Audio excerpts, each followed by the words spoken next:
Good afternoon. This is Jupiter Exile. Today we're intending to continue in Sunless skies. Just make sure everything is sorted. Maybe a bit of smudging. That's more or less fine. Let's keep going.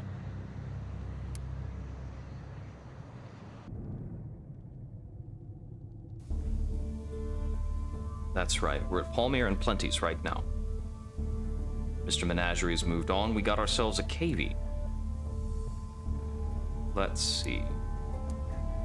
I have 327 sovereigns. My supplies are okay.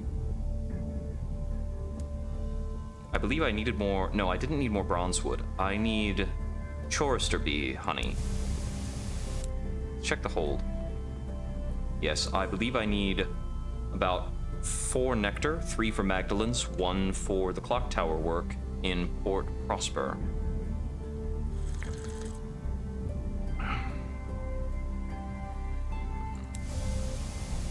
I would like, first and foremost, to acquire more fuel, so I think we're going to make our way west to New Winchester, possibly turn in port reports. How many port reports do we have? Is that in the journal?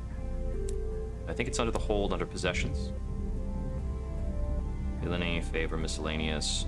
Only the one from Palmier and Plenty's Inconceivable Circus, so I think we've just come from New Winchester then. If I can remember more properly what we're doing.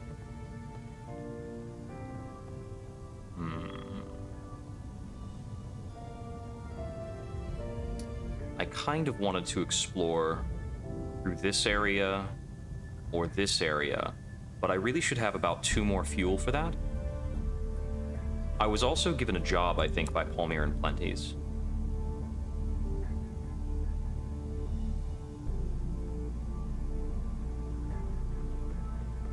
Helping the circus. Visit the reclusive carpenter in Port Avon. Princess needs to go to Perdurance. Those fellows I need to talk to more. Faculty ships delivering to Titania. Ah, but this passenger that was bound for Titania, we learned was a wanted person. You know, 2 fuel is enough to make it to Port Prosper. We can turn in this wanted criminal, get ourselves more fuel. There's not much to explore in that area, but I'm interested in this.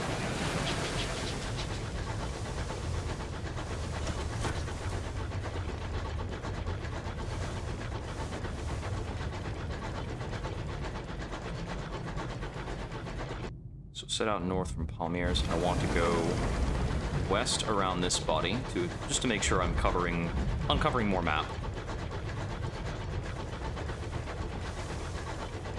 And is the new scout equipped? No, I need to equip the Intrepid KV. My mirrors are not at 45. What are my mirrors at? 37. I need 8 more mirrors.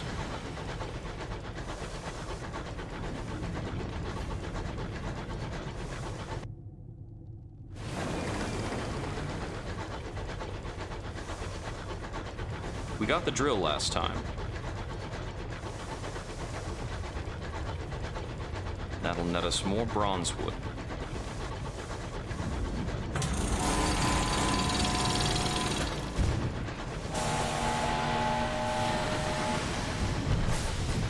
He's not 2 of you at once. That'll be good. Okay. I think they're content to be angry at one another. They're considered different factions.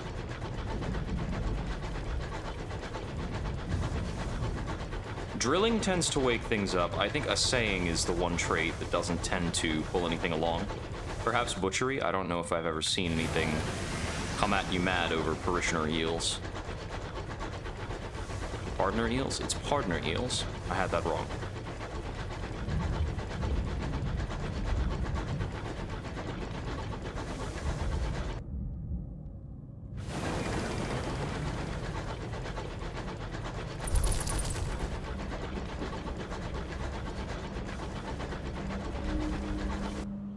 Successful expedition. Got something else out here. This looks like a randomly spawned node type of thing. Might be on the clean other side of a notable landmass, perhaps.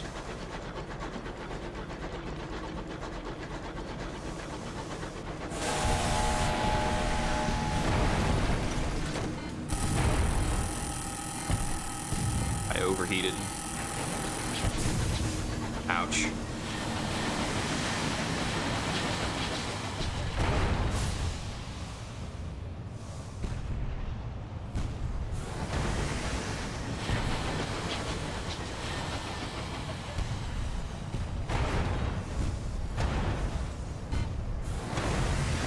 There we go. Repairs sounds good.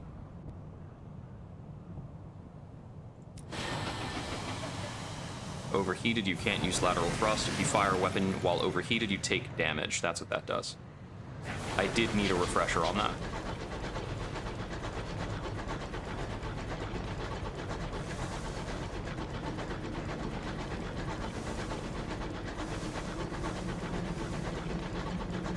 I want to check what this is, and then hook north to Port Prosper. I should have more than enough fuel for that. It's a wreck. The Pontianak. The wreck gleams with frost. Its windows are dark, its engines silent. Perhaps something of value lies within. We're going to try and iron our way inside. We only have 2 hull damage, so worrying about the hull is not that big a concern right now. Your driver holds your locomotive steady alongside the wreck as your crew take turns at the pry bar. You've gained 1 uncanny specimen.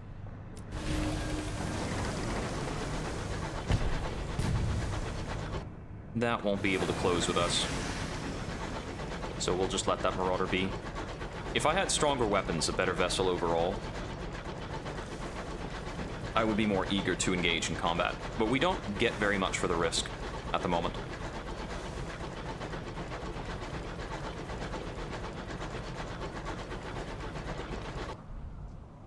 Discontent. A junior signaler receives a dose of medicinal port in the infirmary after seeing a frozen corpse spin past a window. The experience has shaken him. The dead are hungry, he said. We need to make an offering or it'll come back, a knocking at the hall.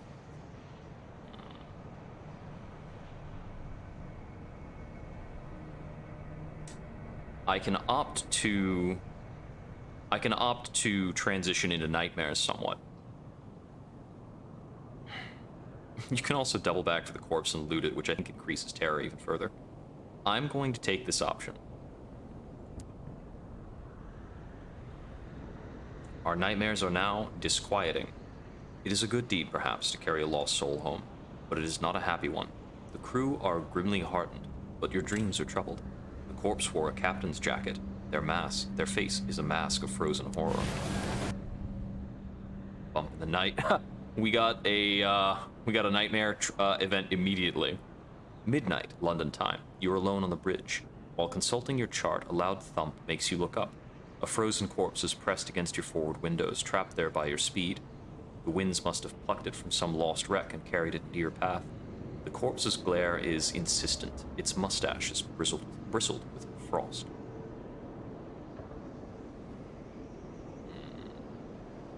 We will try to shake the corpse off.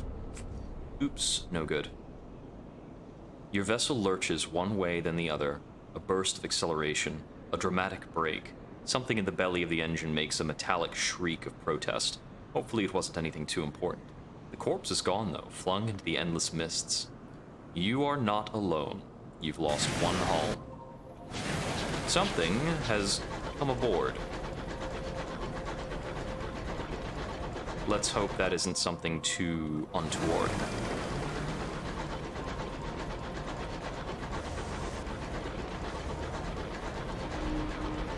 The bridge's clock chimes twice quickly. This close to the Eisenbarred line, time is devious.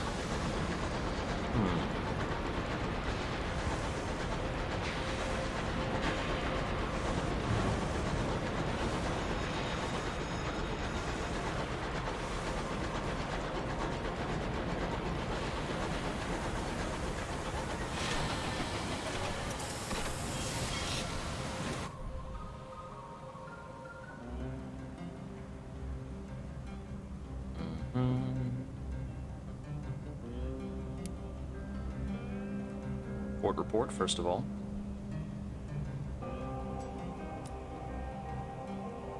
The Llamas Fair, a celebration of the bounty and fortune of Port Prosper. There is an elderly lady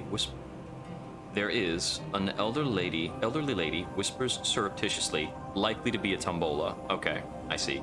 That was a long interlude. I was thrown off in the reading. Yes, join that. All the sights and sounds of a day at the fair in London. Genuine rubbery lumps sold by the cartful. Icons of mayors passed from Dick Whittington to Sinning Jenny line the streets. Sinning Jenny was actually elected mayor in the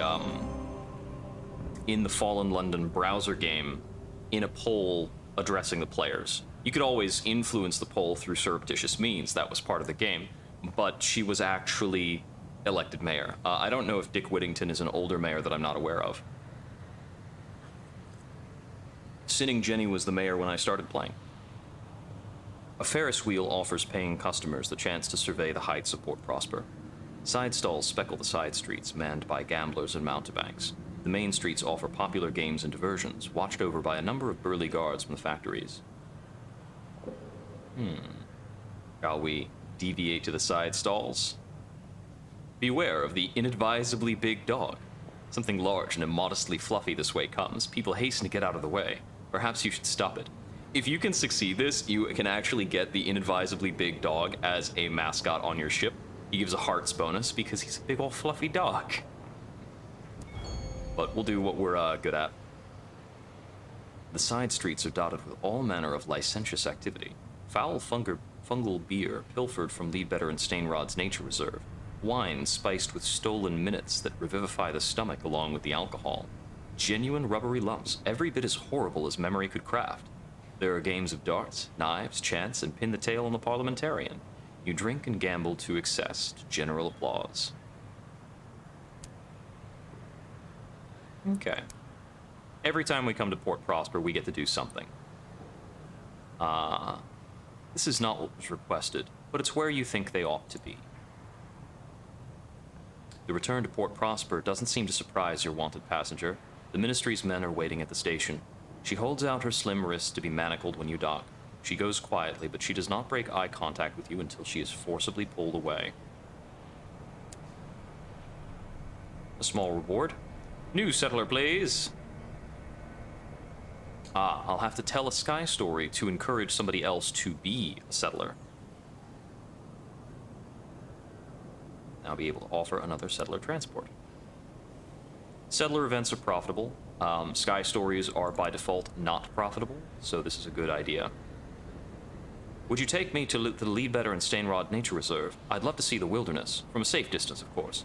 You wipe your hand on your trousers after shaking his disquietingly sweaty hand. This is it, isn't it? Leaving the safety of Port Prosper? Really going out into the world? Here we go then, eh? Okay, I have nothing for the chairman right now. Nothing for that. I don't think there's anything to do at the Windward Company. Join the celebrations. We lose some terror for spending an afternoon with them. Lovely. Okay. I would like to have perhaps rather a good amount of fuel. Is 4 fuel overkill? This much at least is not overkill. I can't sell my hours here because they export them. And, yeah, sitting in my hold, I've got about 4 things that are kind of gonna start weighing me down. And we can't bank at Port Prosper because it's not properly a hub. Okay. We still need Chorister Nectar in order to turn over to Magdalene's. We can acquire that stuff in the vicinity of Titania's would be best. My assumption is that Titania's is in the proximity of Carillion. I believe those two are in the same quarter of the map.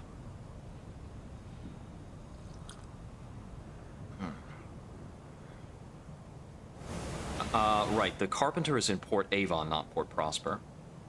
Okay. That's a pretty long journey. So I'd like to do this cut back down the same way.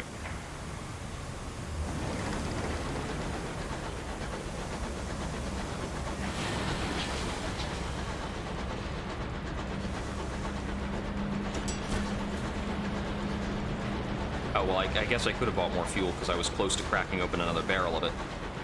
I don't like to have a full hold at any point in time, if possible.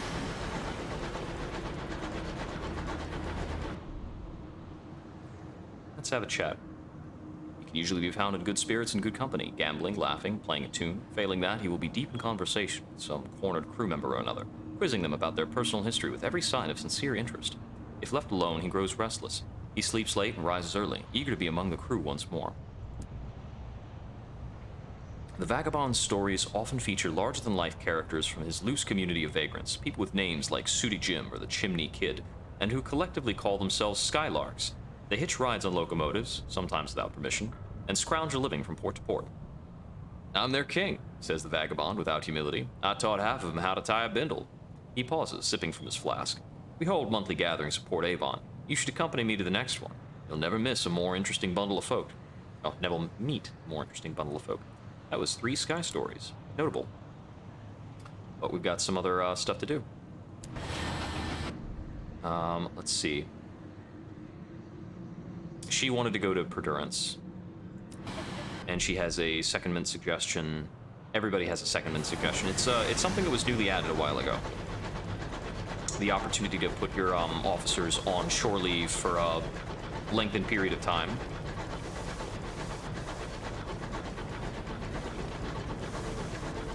It's a method of using spare officers for your gain.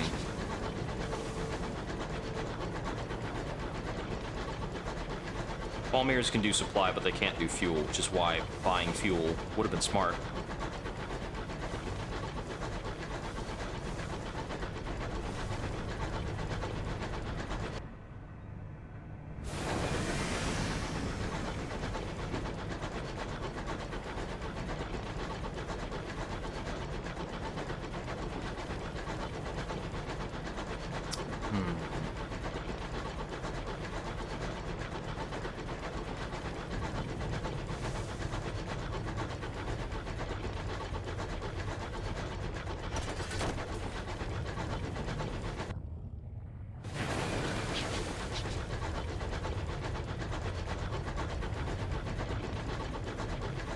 You know, I think I will stop at Palmiers and then go to New Winchester, or maybe just at New Winchester, so I can put a few things in the bank. I can't have these hours cluttering the hold if I don't have a place to offload them.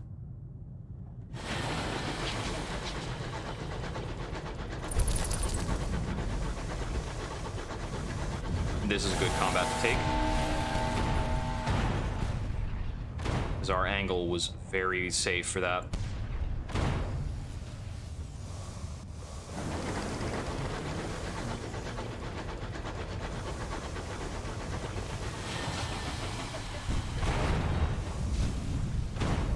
Come on, wreck.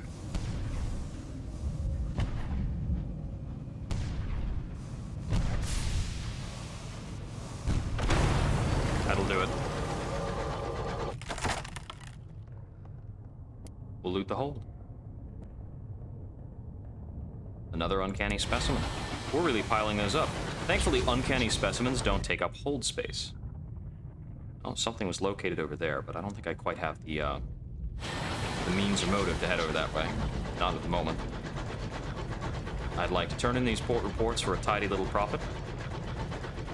You get more for port reports in Sunless Skies than you do in Seas, but things are a bit less reliable.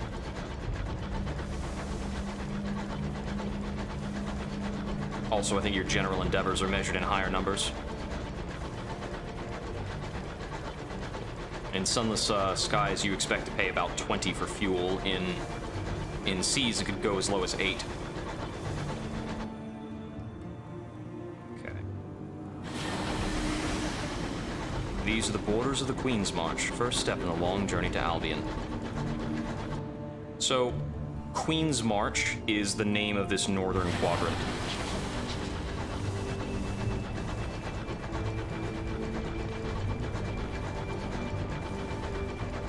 And if you know that the Queen's March always contains Port Prosper, that's how you know you're on the right track. I would like to find probably lead baiter and stain rods, other things like that.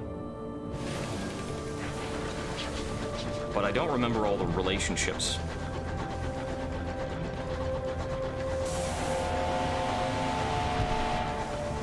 Excuse you. Quite the rude introduction.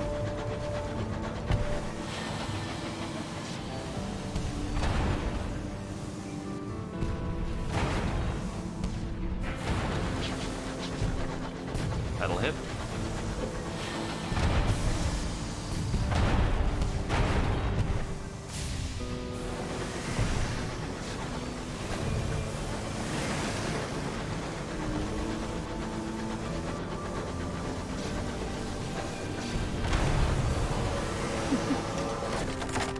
I had a doll's house this size. Oh my.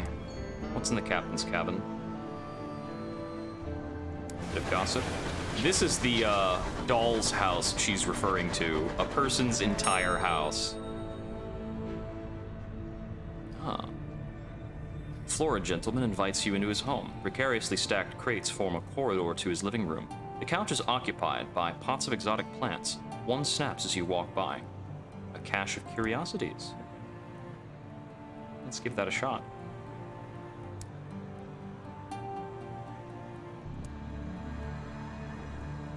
A caddy of dried tea. Your crew gathers around. An argument breaks out over the provenance and blend. Fetch a kettle! Everybody is characteristically enthusiastic about tea. Now, I think, though, that one of my... Oh, it was the devil, wasn't it? Who is keen for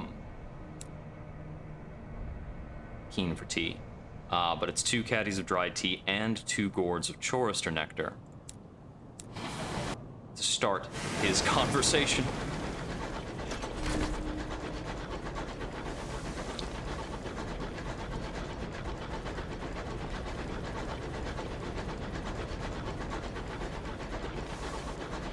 Well, we'd best get into port to not find ourselves running out of rations. Our next venture, it's gonna take a fully stocked hold, I think.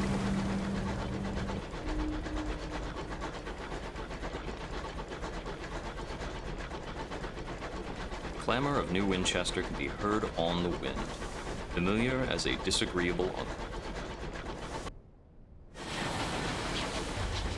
One thing that's lovely about sailing the skies is you're not often at lack for conversational topics.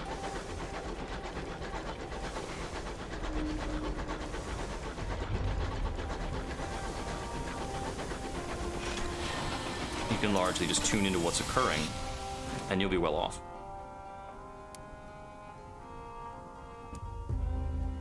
A visit, the delivery of port reports. Sovereigns.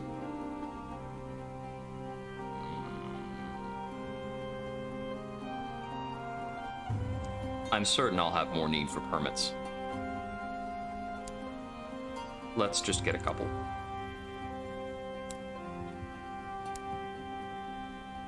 Back on our way. Not much to do at the company house.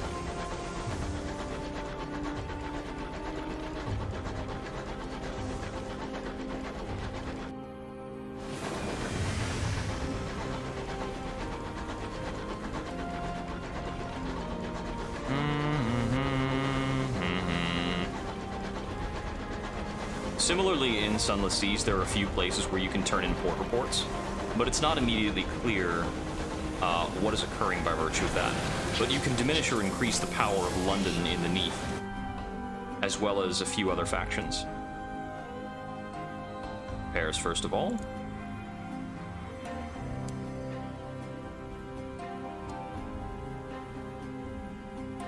An opportunity. Respond to a distress call.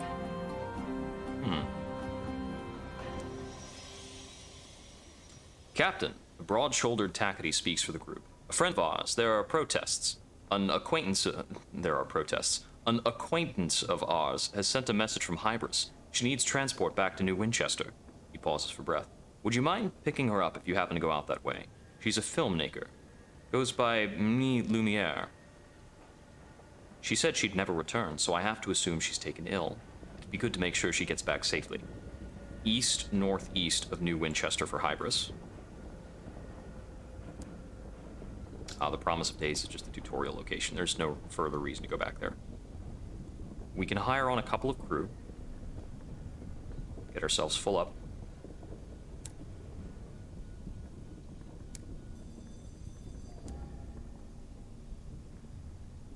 Put away a number of things at the bank.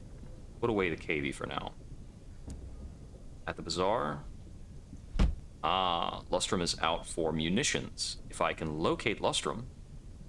Let's see, 5 crates. Lustrum lies to the southwest of New Winchester. That's not my current heading. But I do have 3 munitions banked. So that'll be useful later.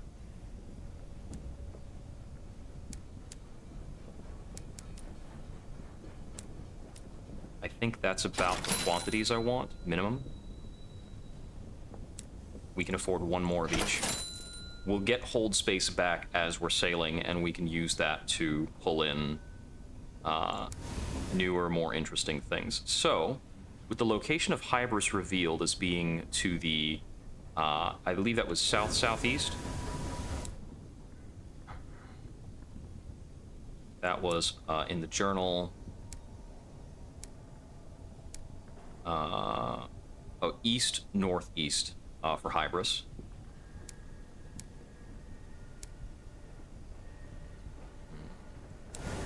So the east-northeast tells me that it's in this general vicinity, further east in the Inconceivable Circus, and that's where we'll be going. It'll be a good start to things. Yeah. It's always in the outer ring.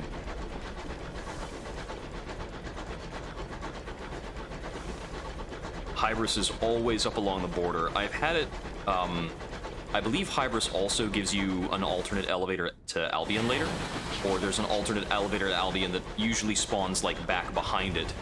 I think you have to repair it with some, with a bit of work.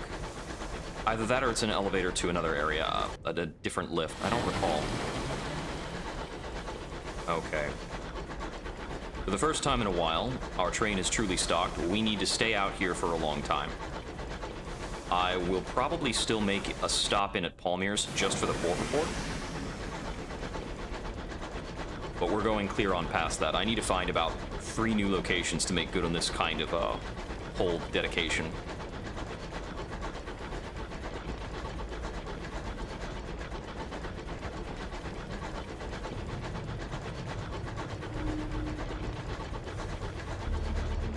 This place is a battlefield, a grave of tackities and stovepipes alike.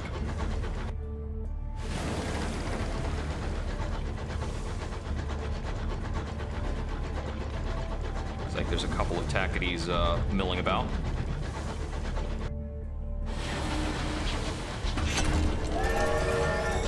Oh, that was actually my first discovery of Palmyre and Plenty Circus. Despite having docked here twice, I was considered to not have discovered it. Spell in prison. A black sheep you never fitted in.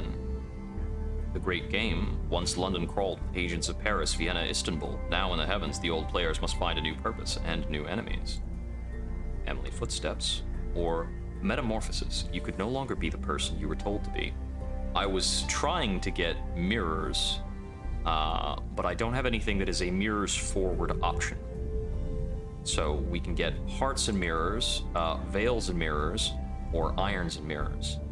I think veils and mirrors is closest to how we're trying to characterize this captain.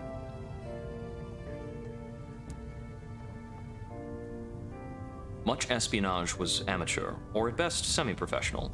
There were few trained agents. Instead, you were an asset, recruited for your temperament and position. Who was your target? Foreign powers. You worked secretly to keep London free from the machinations of her ancient, jealous rivals. We've become more interesting yet again. And we return to where we began the session. A quick stop in at the circus. And the port report is more or less all we have to do here for now. We're going further east.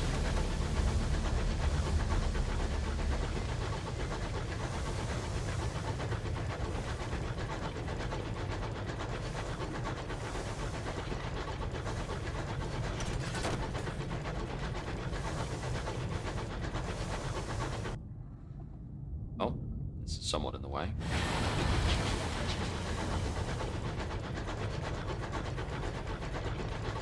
I do kind of wish I could enable a minimap. Maybe I can. No?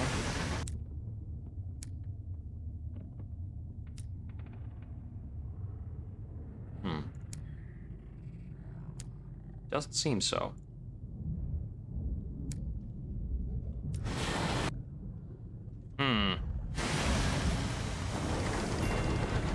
Ah, well, there was still some merit to that minor excursion.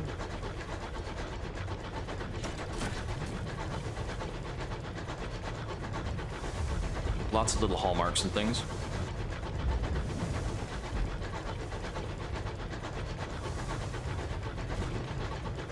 I just heard cannon fire.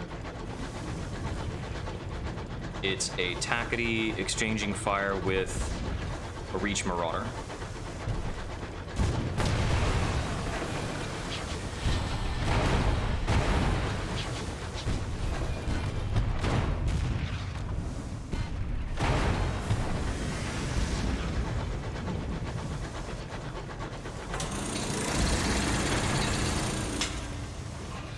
And the Reach Marauder was dispatched. NPCs don't perform looting, and they don't care if you get at their loot. True indeed. Bit more gossip. I think that Tackety's nervous because we fired a cannon shot in their vicinity, even if it was not at them. But I'm not actually sure how the AI works.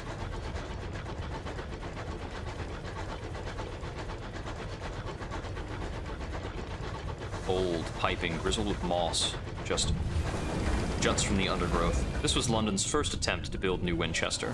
It failed. It's like north, we've got an assaying point.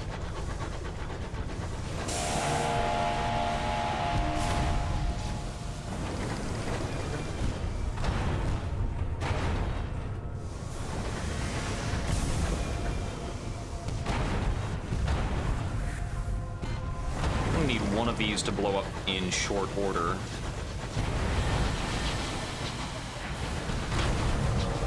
Tremendously kind of you.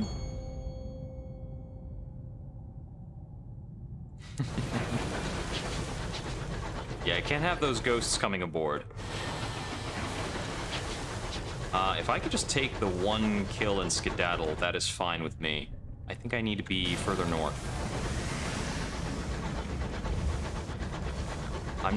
I have no real expectation that this Marauder will leave me alone, but they don't usually make after you too fast.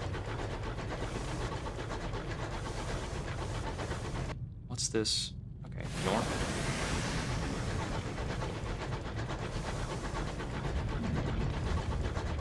You can see a docked Reach Marauder ship right there. This is one of their spawning ports. There are, like, gun emplacements and things. Ah, crockery. Excellent. Bit of scavenge.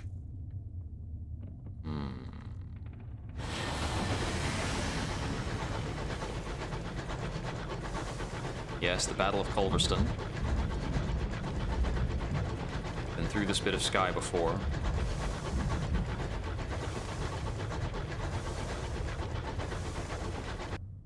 Ah, here we go. Characteristic fungal growths from the vicinity of Hybris.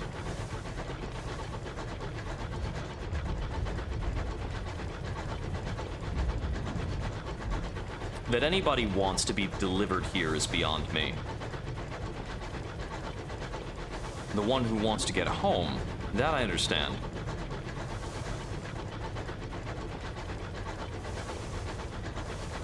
It's always a bit of a lengthy trek here. Skeen's Sky. Weird little landmark.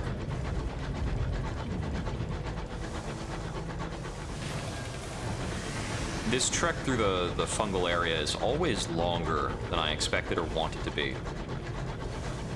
But I think we can forage for some supply in Hybris to help us make it back.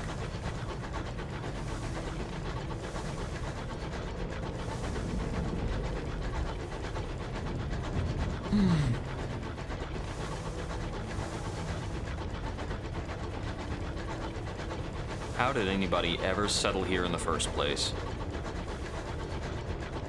Inspiration for Kaled.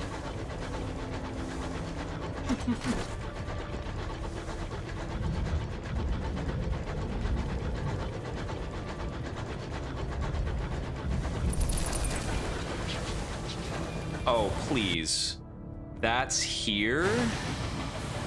Anywhere else?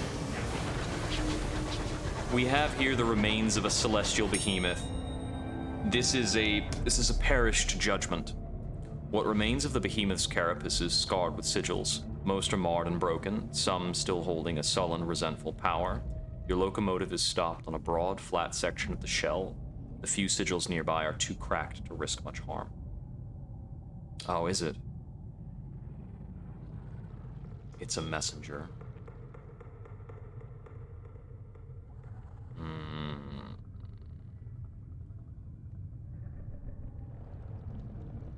You can use the creature's shell for repairs.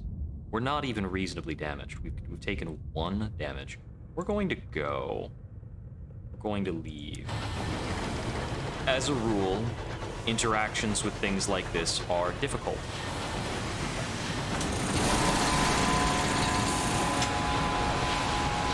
I will inadvisably mine there, and I'm going to book it. We are leaving. Ouch. Yeah, Tackety Shot actually hurts a decent bit. I think they've got better guns than the Reach Marauders.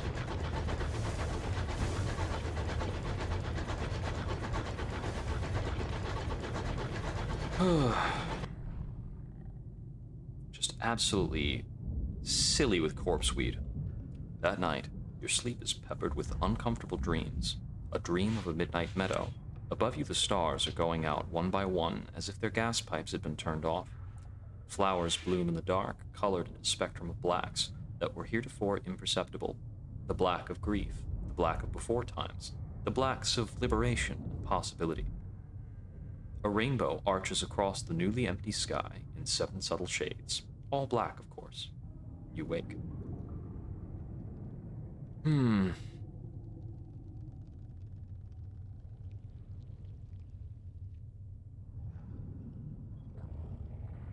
Let's see.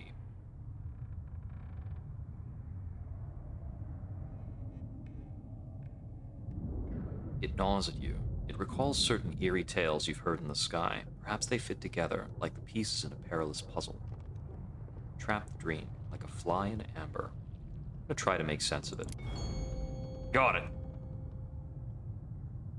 A glimpse of the workings of the world. How neatly the tales in your dream fit together. But the revelation is not a satisfying one. It only hints at something grander and more terrible still. Because if these awful things are true, then the world that permits them must be more awful still.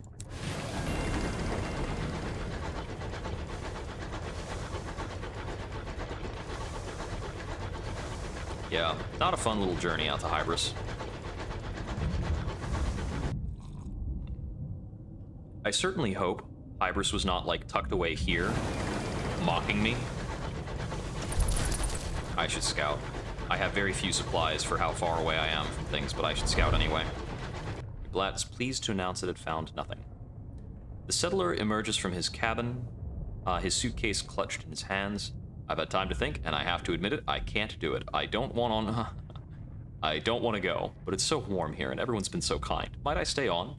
Or at least take me back to Port Prosper? His smile is brittle. Well, if I had empty crew space, I could sign him on. I'll think about taking him back. His smile widens. He blinks several times. Of course, so much to think about, so much to do. I'll be in my cabin, where it's safe. You can drop him off at his original destination, or return him to Port Prosper. Okay. He wanted to go to Leadbeater and St. Rod's. Those things... I have forgotten... I don't know if I've ever seen those. I think that's new. I don't like the sounds it makes.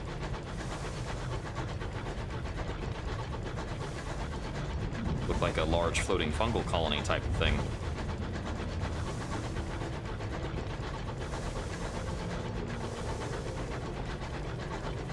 There's a cantankery. I need to scout again.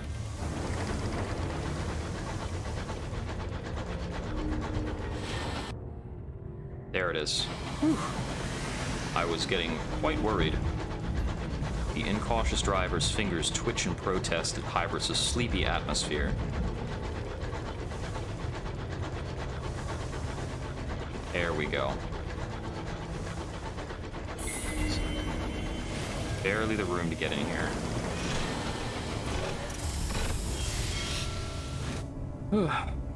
A fledgling colony trying to dig its fingernails deep enough into the spongy fungal fabric of the Reach to cling on when hard times come. It is a sad truth that many more settlements are founded than flourish.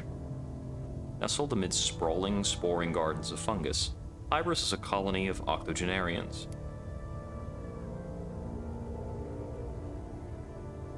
Port report, first of all. Life moves slowly here. There are arguments over the rules of bowls and the correct amount of time to steep tea. The station master seems to avoid the villagers. There is an unusual, unique quality to the starlight which filters through the underside of the caps. Let's search for Mi Lumiere. Loud curses lead you towards an elderly woman fiddling with an antiquated camera. She sighs and shuts the frame. That'll do. She offers a trembling hand.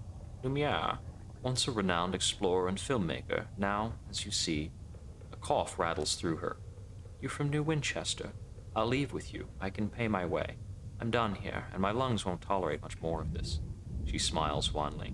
I have a premiere to plan. She gave me only 21 sovereigns. The wizened mayor approaches. His back is bent, but his pace is steady. He has a firm handshake. Welcome to our little hideaway. Watch your step, that one's about to fruit. True enough, the little white sack at your feet suddenly splits. Snaking tendrils of red fungus explode outwards. The mayoral assistant, a severe woman of slightly less advanced years, guides the mayor to a nearby bench. You may stay as long as you like. Something is changing in Hybris.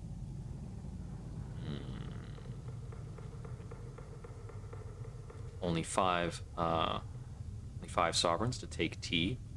We can wander the wilds.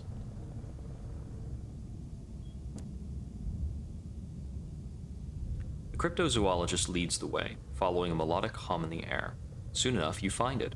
In a pus-soaked hollow, a chorus of blemigans howl in perfect harmony. I can't see, whispers the cryptozoologist. I need to get closer. She sneaks towards them, but stealth is not one of her talents. They scatter. Wait, she calls, giving chase. I just want to record you. You leave her to her hunt. She seems happy enough. We have gained an otherworldly artifact and 100 sovereigns. Not bad. Let us first take tea. The owner keeps a clean and ordered house. She bakes her tea cakes to perfection and ices them to resemble the fungus that has colonized the windowsills. It's been here longer than us, she laughs as she pours another round of tea. The tea is sour. The milk has gone off.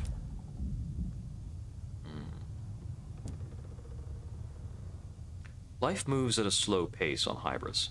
Several colonists tend the allotments, while others sit squabbling outside the Brendan.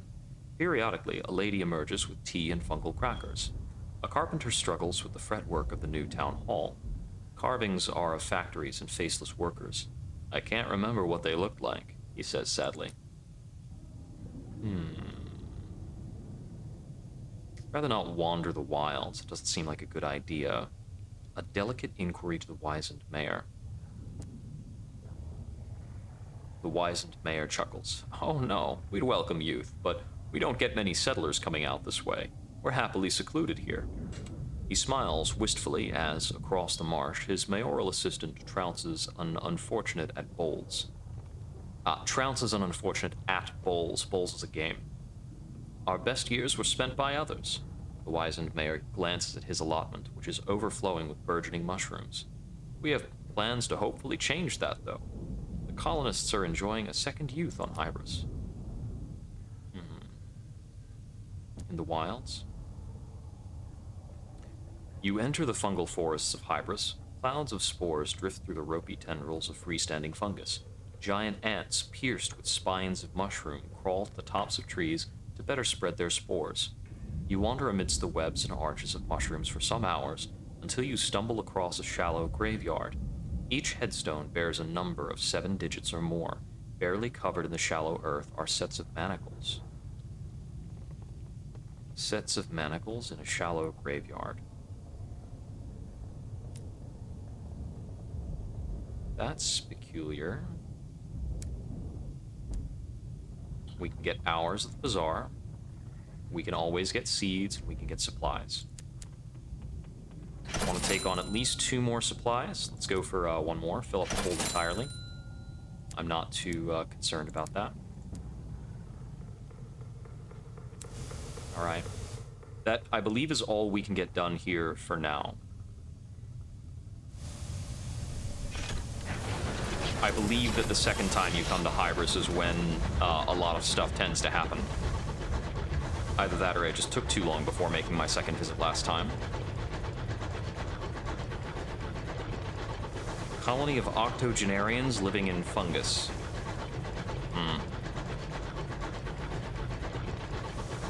There is an interesting implication to the idea that their best hours, their best years were spent by others, when there is a trade in hours.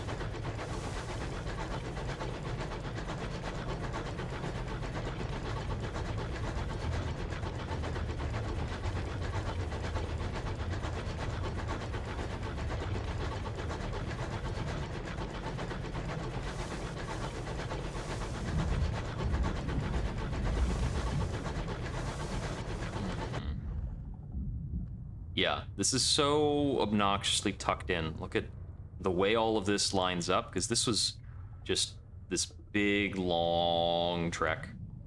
And then this one, there might have been something through here to go directly to Hybris. And now we're taking another big, long trek that is secluded away from the rest of the map.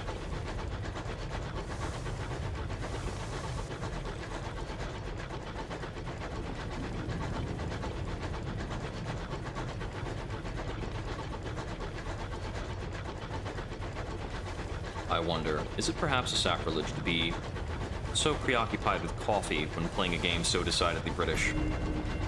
A lonely span of sky, dappled with drifting spores.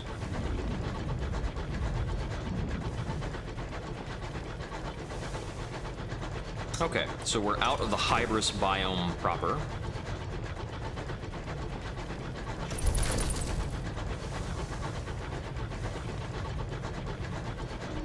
I think these drifting spores may relate. Oh, well, we're not getting to that. Might relate to Titania. If it's around here, that would be quite the find. We've got a cantankery over to the west.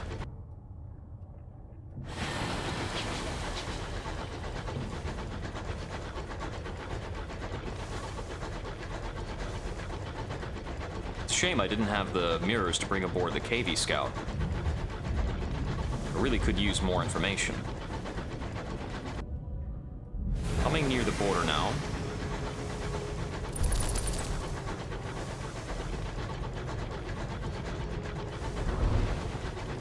Your is relieved.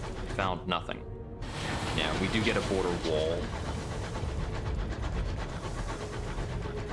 I think once I've dropped down to 2 fuel and 2 supply, I need to be thinking about how to get back to New Winchester. Because in the worst case, it may take the bulk of that to make the trip. Because once again, we're kind of gonna be in a closed-off space.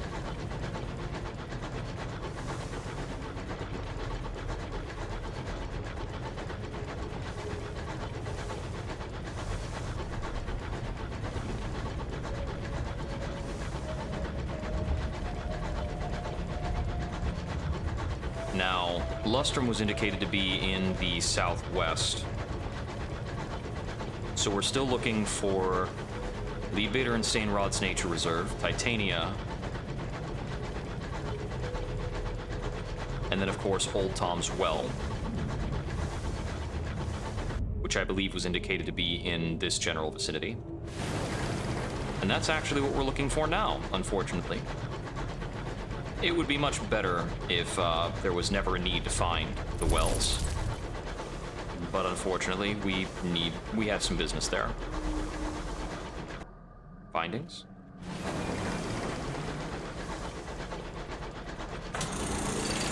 Drilling for bronze wood. Thankfully, that doesn't tend to tick anything off.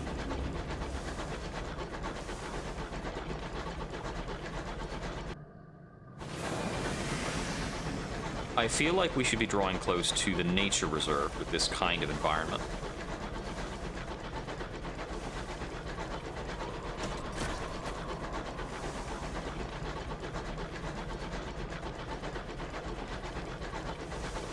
It certainly has the look, right?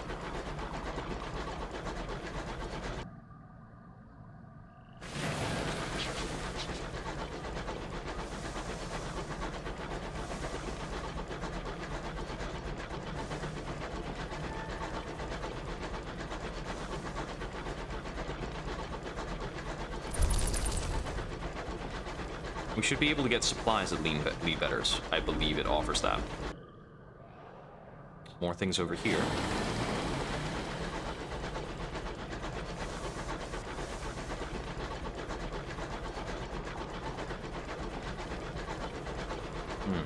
There are little particles. Is that the beginning of a wind current?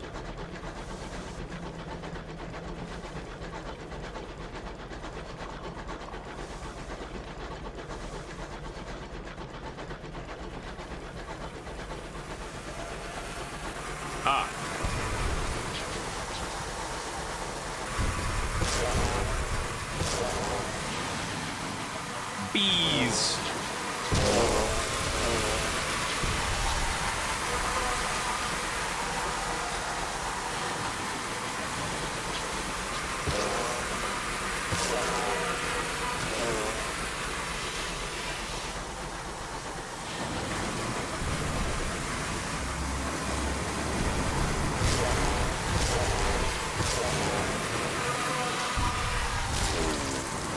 Excellent. Farming bees is very worthwhile when you can recover nectar, which takes a good amount of mirrors. The death hymn of bees can give you experience. We need a trophy first of all. Mounted and ready. The next swarm.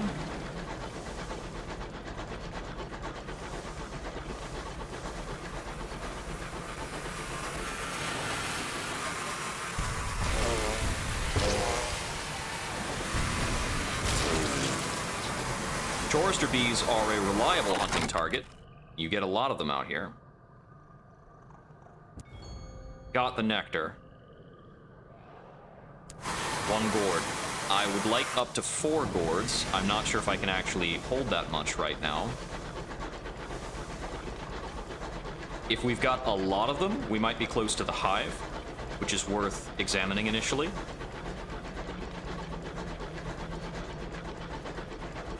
There's a lot of flowers. A memorial. A cryptic stoker wants to hold a memorial service for the crew that have recently died in your service. Judging by his tattoos of a storm studded with mouths and his rattling collection of talismans, the ceremony is unlikely to be Christian. If I'm a priest, I can do it myself. I'm not going to do a eulogy. I'm just going to allow it to happen. Good stuff. Anything that's luck-based is a pure 50-50 almost every time. The cryptic stoker has painted his face storm gray. His talismans rattle like distant thunder. He orders the windows opened to let the sky in, and proceeds to deliver his rites, a mishmash of Anglican practice, new sequence hymns, and nonsense. In his patchwork ceremony, he speaks of the inadequacy of the present and the sanctity of the past, where the dead still live.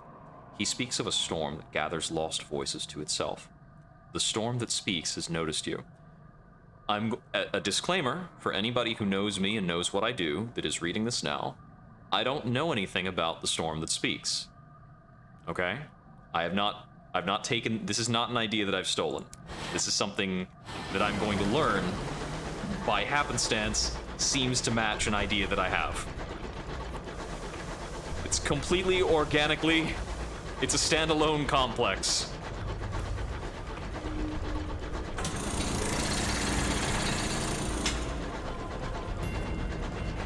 Here we go. Yeah. The Apoidian Gardens.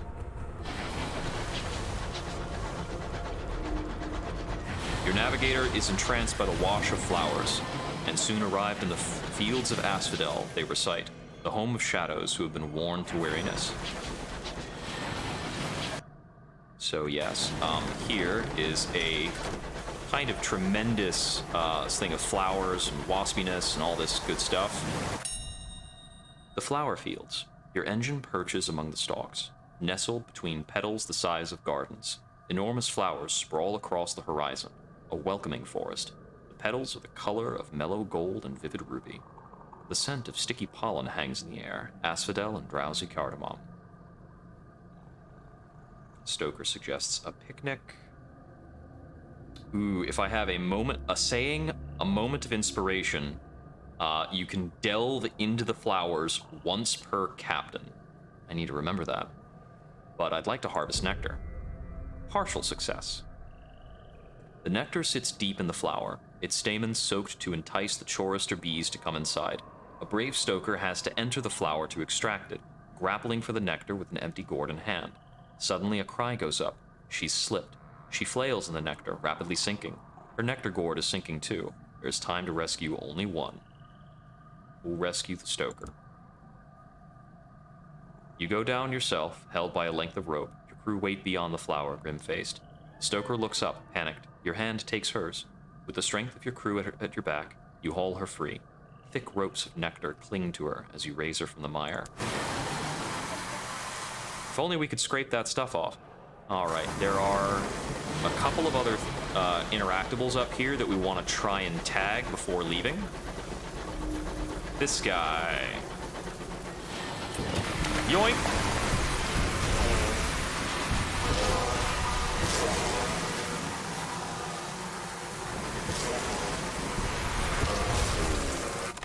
They have a tendency to dislike that.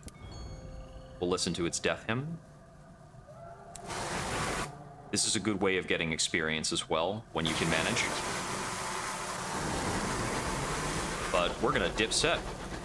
Our hold is 2 gourds of chorister nectar. This entire area, everything surrounding lead bitter and stain rods, the Apoidian Gardens, very valuable place to just hang out as long as you can. That being said, our terror has kind of picked up. We really ought to be finding that other port. But you can just hang out and blow up chorister bees and listen to their death hymns and get yourself a bunch of honey and bronzewood.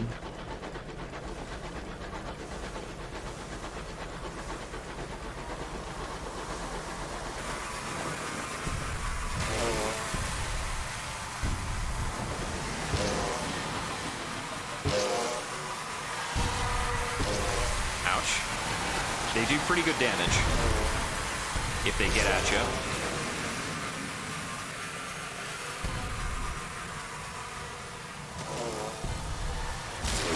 But they have a bit of a healthily large hitbox. They'll listen to more death hymns, gain a bit more experience. It does take a lot of blasting them, if you just want to level up through that. It's not a very effective method overall. Right, we really need to find lead bitter and stain rods.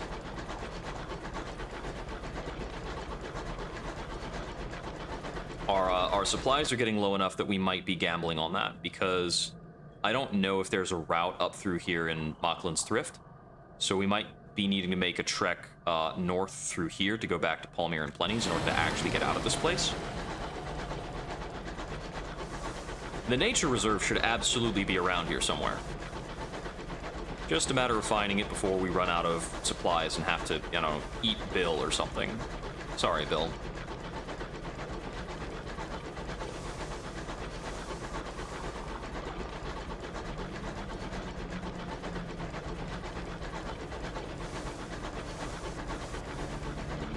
It's just a stovepipe vessel. We have no quarrel with them.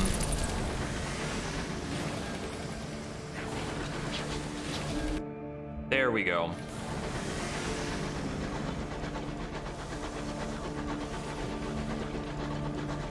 Yeah, the reserve is always in the same biome as the flower fields.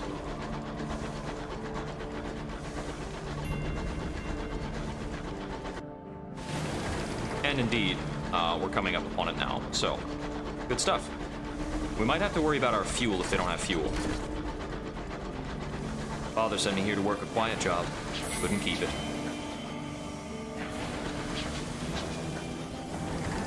With a new port, we get a handy amount of terror reduction. That's about 15% terror reduction that's just gone.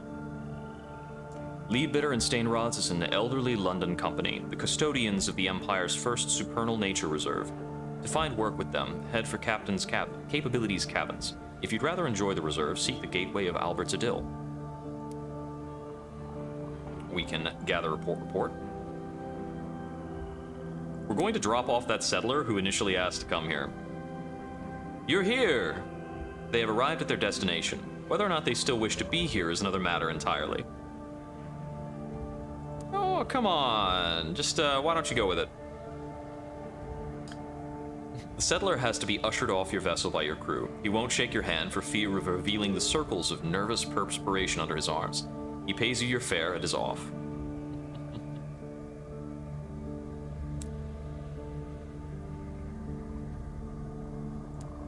What brings fellow captains out this way?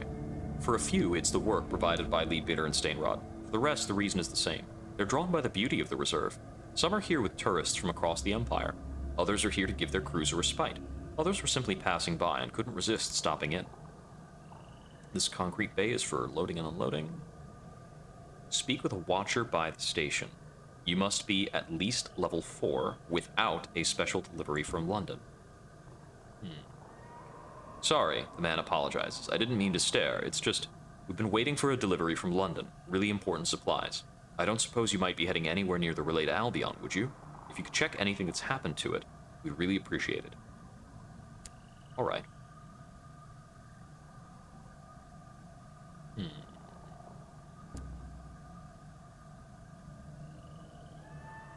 Request to all park goers. We want to study the powerful forces of nature at work in the Reach, so that we may improve the life of all citizens of the Empire. Why is life capitalized? If you are an intrepid sort, and wish to aid our earnest efforts, we are offering a reward for the following. I see you're interested. The phlegmatic researcher has wheeled up behind you. His left leg is raised, perhaps to reduce the very obvious swelling. The keys to understanding the remarkable principles of growth and cultivation are waiting here. We just need suitable specimens. If you aid our research, I'll ensure you're properly remunerated. He has a list. Experiments sanctioned by the company. He wants the wings of a chorister bee. He wants ants. And he wants Hybris pus.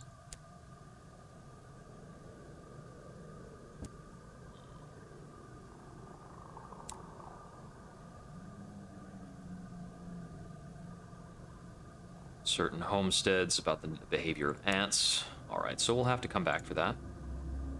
Let's see. Turning in your research, if you have any given objects. Right. At Albert's Idyll, we can go into the reserve. The park is filled with birds and flowers, trees and woodland creatures, streams and bumbling insects, and other insidious dangers.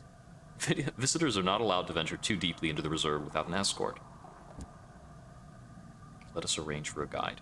The only person available to help you is a romantic ornithologist. He is lean and plainly dressed with a long, wiry beard. The other researchers introduce you. Did you know our colleague here, one indicates the ornithologist, is looking for the mythical bird whose beak pecks away at the mountain of eternity? They stifle giggles. The ornithologist maintains his smile and gestures toward the forest path. I'll be glad to show you the reserve. I hope you'll join me later. You can often find me at the watchtower. Let's visit him. Ask about the bird. There are other birds I could study, of course, he says, shrugging. But that's not the point. We had thought this bird a myth, the bird who wears away at the mother of mountains, pebble by pebble. But miners have seen it. The heavens are home to improbable things.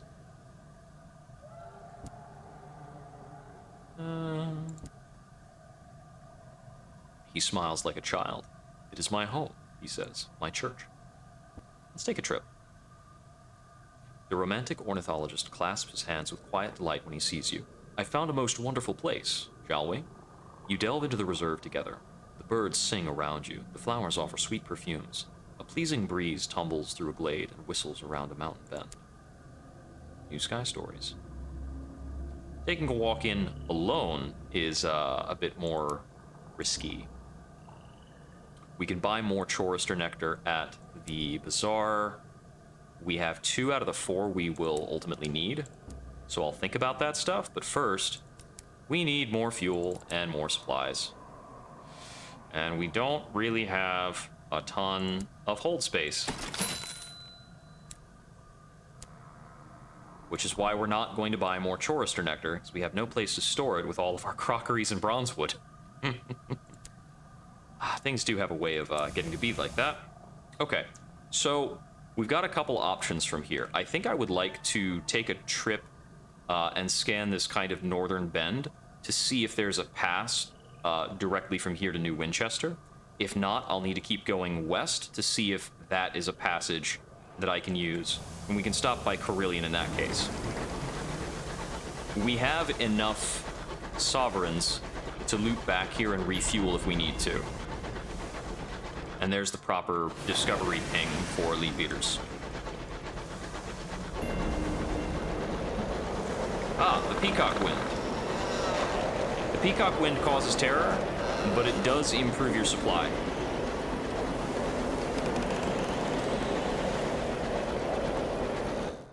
It just kind of causes things to multiply.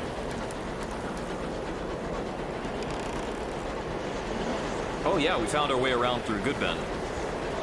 Earlier in this, we made our way up around through Hybris, this very unfortunate trek, and then we came down here and found our way to Leadbeater and Stainrod's Nature Reserve. We had to fill up our hold with a lot of stuff. We also took a quick stop over here in the flower fields where we fought some bees.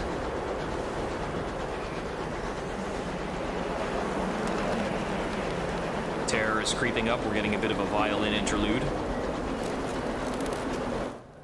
But it looks like there is actually a direct connection between Stainrod's and London, and Winchester. Yes, excellent. Okay. We can make use of that to go back and forth. Especially since they've got fuel and supplies, that's going to enable us to get over this other stuff. We can take some visits by the Apoidian fields. I believe I did get the port report there. We've got 3 port reports. It's not a bad amount to get ourselves restocked if we need to over in New Winchester. So the question is, do we have reason to go to Carillion? We've got a little bit of reason to go to Port Avon. I think we've got 2 things that need us to go there.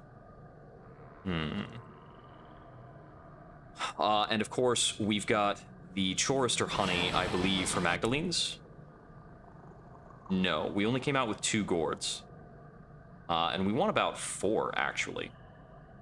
I honestly just need to be getting everything from my hold to New Winchester, and then I think I'm going to turn back around with more supply, go back out to the Apoidian fields, and get all the Chorister nectar I need for all these various things. Because I need like 6 to take care of everything that's going on. There are a lot of reasons to need honey.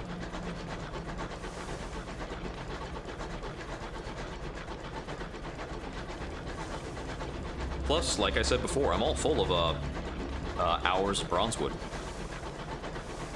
But gathering just stuff in bulk and getting it into the bank is a really good game plan at this point in the game. Oh yeah, a couple of bees. I raided a hive. They do be swarming. I took some damage.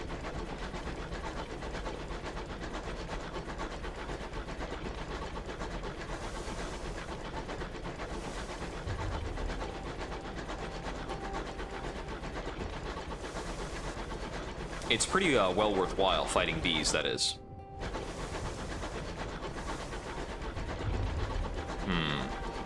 My terror has cropped up a good bit, but I think putting it at New Winchester is going to get it back down to a safe location.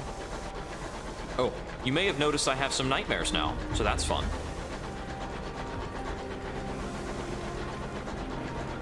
periodically, when your terror is higher than about 50, you start to get the option to convert terror into nightmares, decreasing your terror, but increasing nightmares, which can be problematic on their own. Get a full suite of repairs.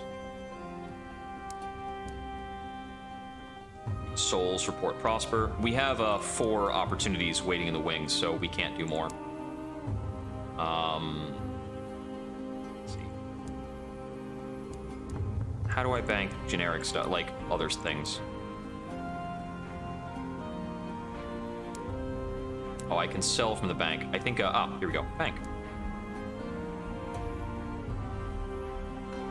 Okay.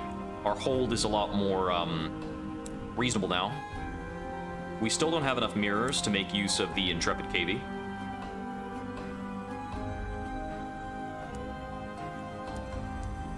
There's always the option to sell things from the bank, I believe, just for their standard price. So Bronzewood sells notably pretty well. I don't have an opportunity on it either. I'm gonna hold on to 1 Bronzewood, because it's easy enough to acquire.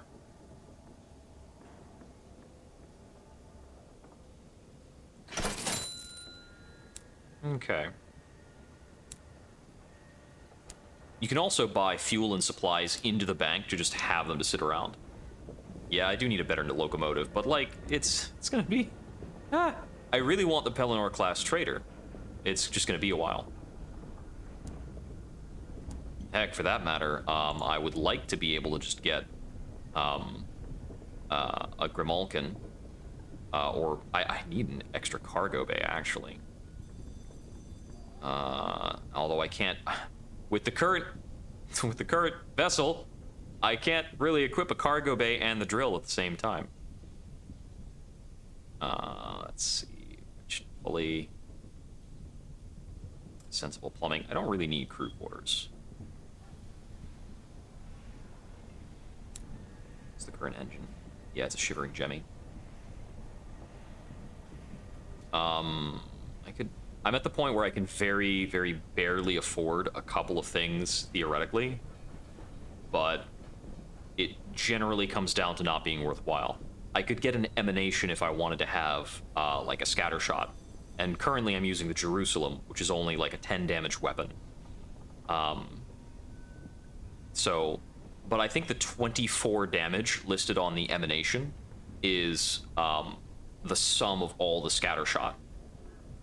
And its range is only a 400, whereas the range in the Jerusalem's like a 750.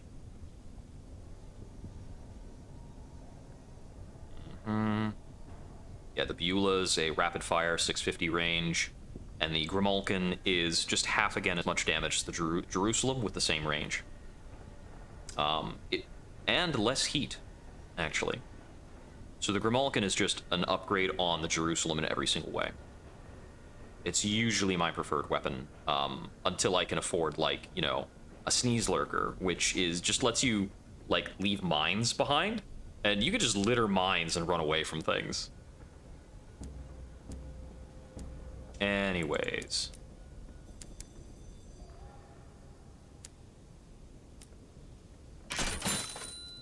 Gonna get a nice stocked hold for a bit. Is there anything we need to do at the Wolvesey station? I don't think so. So I could turn in port reports. I have cause to stop in at Port Avon, but only a bit. I think actually, what's it called? I think actually, let me pull a bit of Bronzewood out, because I think I need to speak with a carpenter in Port Avon, and I think he's gonna ask me for Bronzewood. So let me just grab a bit of that from the bank. I only had 1 that I held on to. Let's hope it's just the 1. I also need to turn in a, what's it called? A trophy in Port Avon from a Chorister Bee.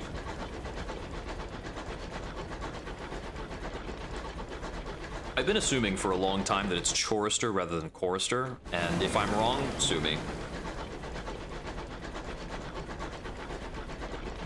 I discovered after the last session that I had these glasses rather too tight in on my face, and it had left quite the imprint. I took care when I was getting settled this time to make sure they were gingerly alighted upon my schnoz.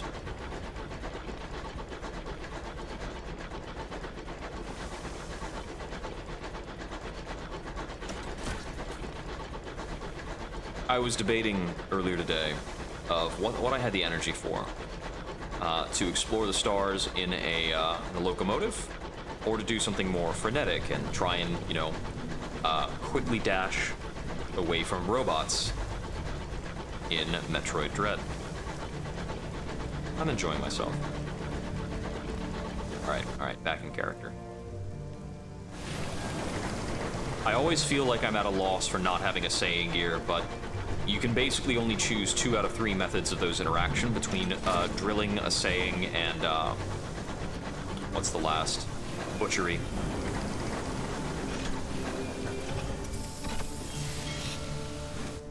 Stop in port. Mr. Menagerie is here. A quiet day in Port Avon. We have the option of cheap fuel. Well, we really can't turn that down. It's just too good.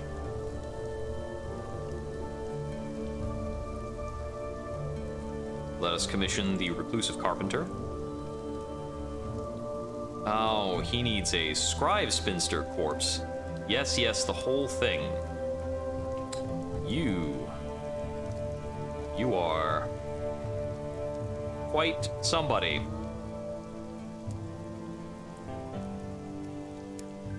Share some gossip so that we can write a port report. And then we'll make our way into the Nowhere Inn. We will head upstairs and deliver our trophy. The stout veteran looks deep into its eyes. Not so tough now, are we? He crows. Jenkins, fetch the nails! More sovereigns. We do need a Scribe Spinster trophy, so we're gonna have to fight at least 2 Scribe Spinsters. That is hilarious. Yeah, that's right, because you can actually switch the equipment on your ship without being at hold, can't you? So I think you have to be docked, but you can be docked anywhere and make that change.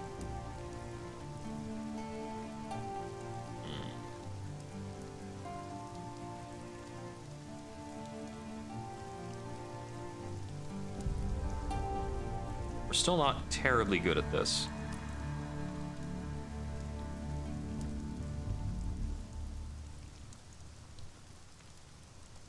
Gotcha. Ah, we can seek out the court of the Skylarks.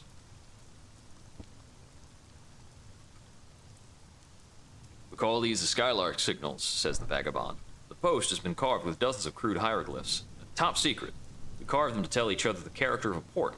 He jabs at the row of zigzags. This means unfriendly. He points at a triangle. But this means there's a Skylark camp nearby. You follow him past the village's fringe. You hear voices raised in drunken song. Then you see a crumbling bridge, beneath which are campfires and tents. My loyal subjects, roars the vagabond, plunging down the slope. You are no longer welcome in Port Avon. Stamping around the fire, singing of old adventures, howling and dancing and laughing, the Skylarks' coats are ragged, their hygiene is questionable, and many of them bear unsightly scars, but they seem to have found something to celebrate. Perhaps just that they've made it through the month. They raise their flasks and bottles in a toast and roar together. My life is a lark. My king is the sky. Let's trade some rumors around. They discuss where to find work in New Winchester, the price of beer in Lustrum, the balance of the Winchester War, and wilder rumors too, of course. A wild-eyed Skylark claims that the devils at Kurillon are replacing people with doppelgangers. One woman, shivering, insists that she saw a 100-eyed monster the size of a continent swimming through the dark. Lastly, a solemn young woman announces that a Skylark named Quivers has gone missing. It's been months since he was seen at camp or any stations. Probably dead. There are 1,000 ways for a Skylark to die before their time. About the stories at the campfire. A Skylark hunches forward, his face skull-like in the firelight. he launches into a fanciful tale of somewhere hidden in the furthest corner of the Reach called the Sugar-Spun Garden. The Sugar-Spun Garden is a mythical place where weary Skylark can settle down. It's the Big Rock Candy Mountain. He describes whiskey rivers and marzipan mountains in a land without laws. The Skylark, lucky enough to find his way here, can sleep contentedly in a grove where even the trees are smiling. When he's finished, half the Skylarks are weeping. The vagabond raises his flask solemnly. Cinders swirl into the night sky.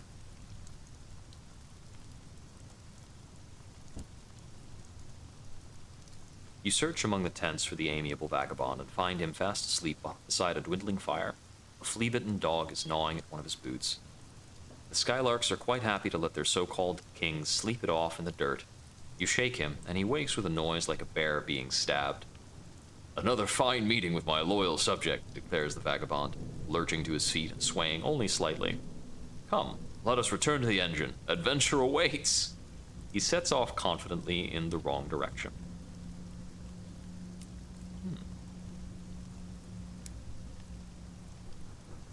Alright, backing away.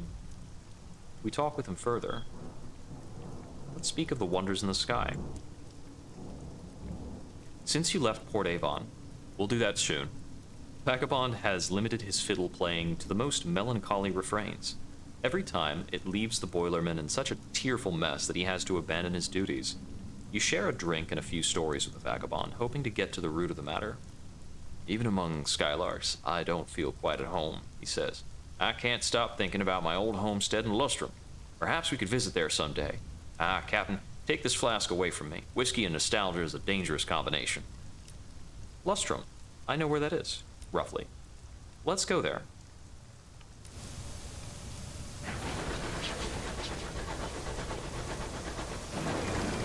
I have fuel and supplies enough, and there tend to be scribe spinsters in that general direction, from what I recall. And apparently I need to fight 2 of them. There are also scribe spinsters, generally speaking, around Old Tom's Well. And honestly, scribe spinsters is not actually what I'm most worried about. I'm most concerned about running into guests. And I think they toned down guests from initial release of the game, but I'm not certain. Oh. I can't pass up free hours. Touch of the skies. I'll send them back to work. They damaged the hull. Curators are worse, but I think generally speaking, like, they're less likely to screw with me. Read a bit of the ledger for a sky story. I've been here before. We can raid the cache if we want. We'll be obligated to pay it back. Yes, guests. I don't like guests.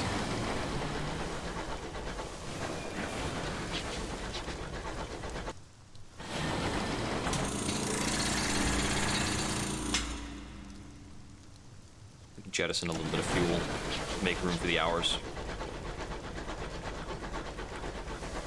We're a bit overstocked on fuel anyhow. So Lustrum is theoretically over here somewhere. Yeah, guests are a sort of enemy type. They're, some things that are aboard locomotives.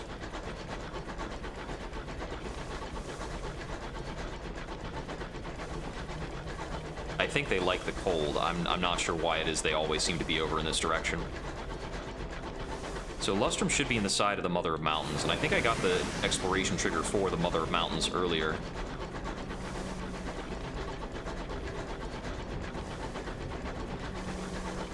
Lustrum itself is dandy. There just seem to be a number of things out here that you may need to avoid. It's also unfortunate that I didn't bring along my munitions, and I don't think Lustrum has bank access. I mean, if it does, I can sell my munitions directly from the bank into the bazaar, and that'll be excellent.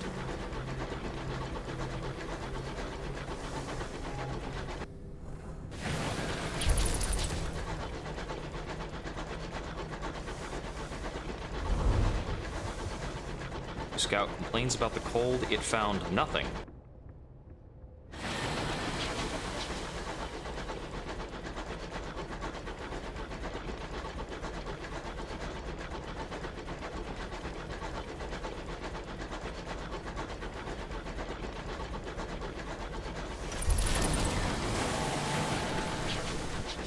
That's getting out of the cold. I want to be in the cold. Lustrum will always be somewhere in this cold region.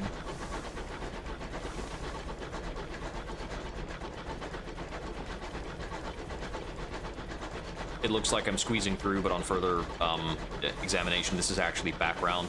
You can only collide with things that are in the foreground, and sometimes it's a little confusing.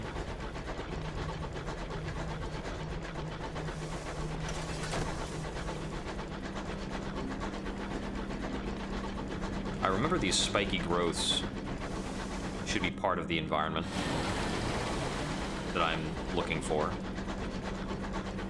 But I can't recall if I'm supposed to go further south or not. Now, thankfully, the Cantankari nest didn't spawn over here. It spawned in the other cold area this time.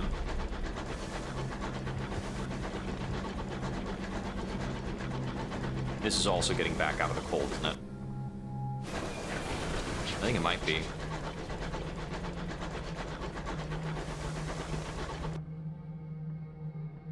Yeah, I think I need to hook back around this way, but I want to take a quick look. Oh, this is just wall. Okay.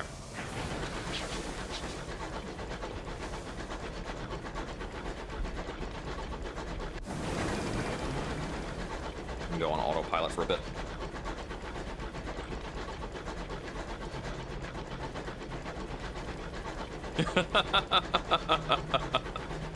There you go.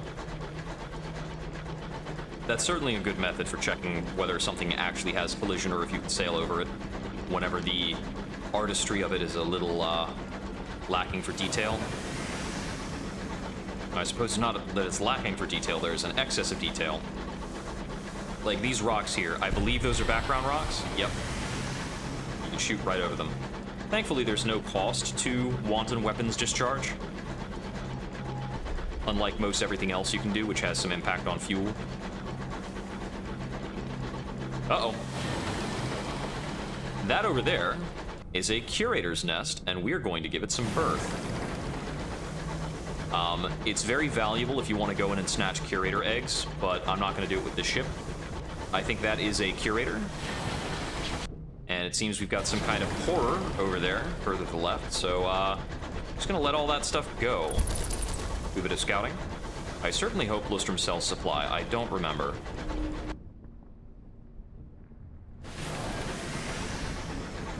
That better as hell not be the port. This question mark over here, I don't think there's any port that's that close to a horror.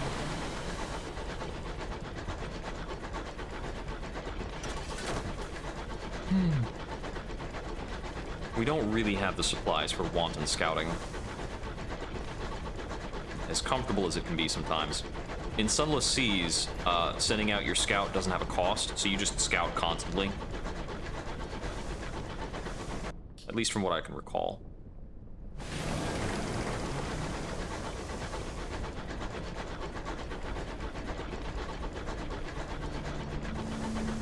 This is one of those cases where the sky is just very inky black, and it's quite unsettling.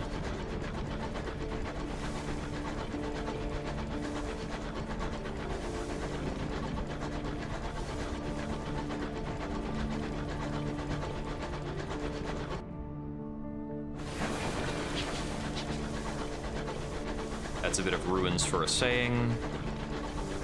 Primordial ruins litter the heavens. Here's a piece of one.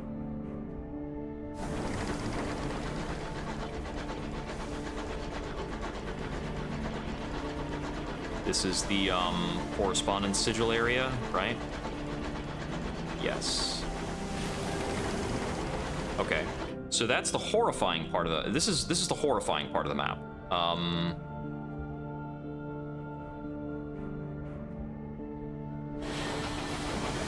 My goodness.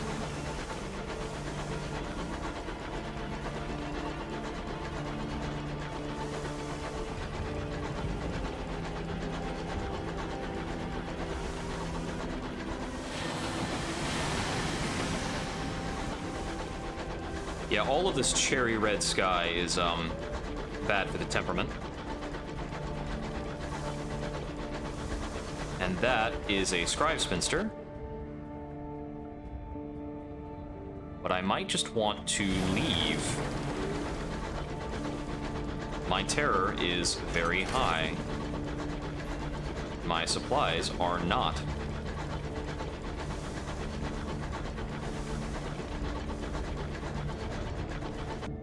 Okay, so there is a passage back out through here. I found a few things without finding Lustrum. Bummer.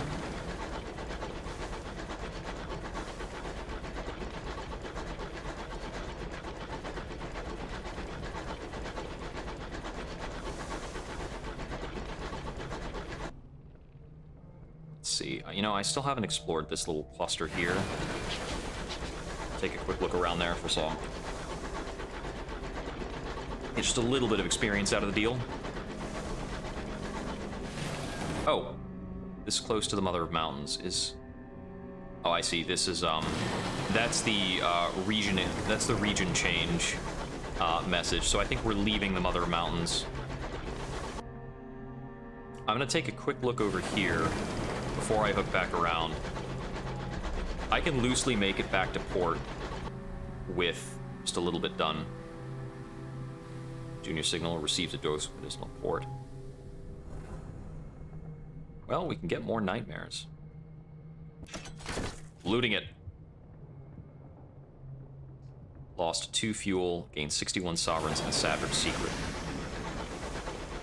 2 fuel for 61 sovereigns is a not a great gain, actually. And I don't have a good means of profiting off of a savage secret. Okay, so this particular expedition was perhaps a bit of a bust.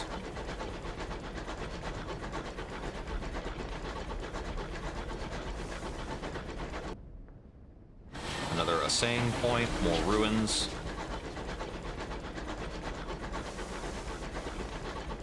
The engine's headlights glow like a ghost upon the icy mists.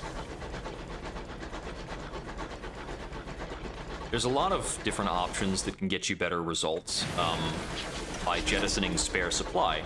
We don't have spare supply. The Rat Brigade has never looked more palatable. Speaking of which, I haven't chatted with the Rat Brigade in a while.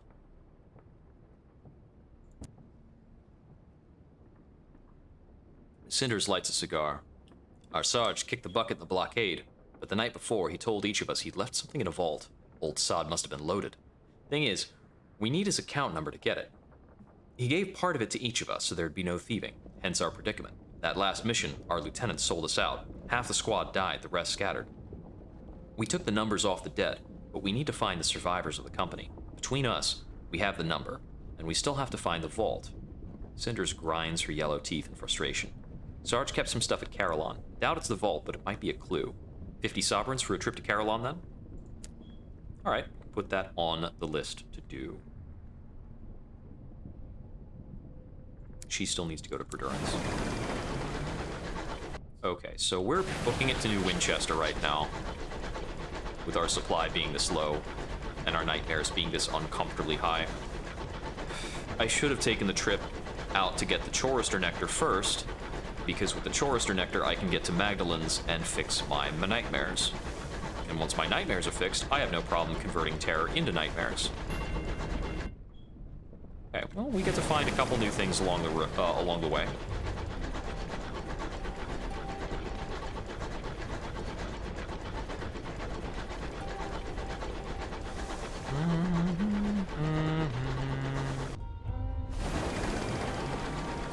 This way, I can return Lumiere if I haven't already. I think I might have already turned her back in.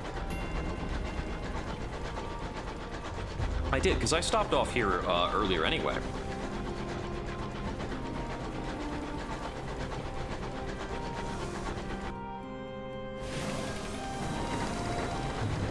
Bit of care for my angle.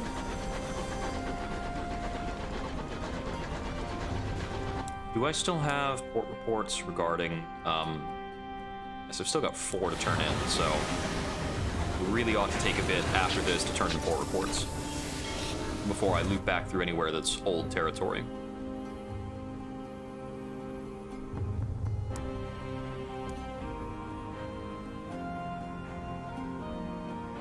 Really building up the hours.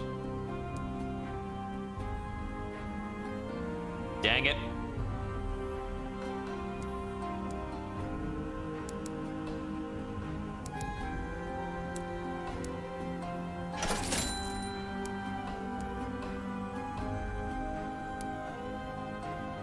Here we go.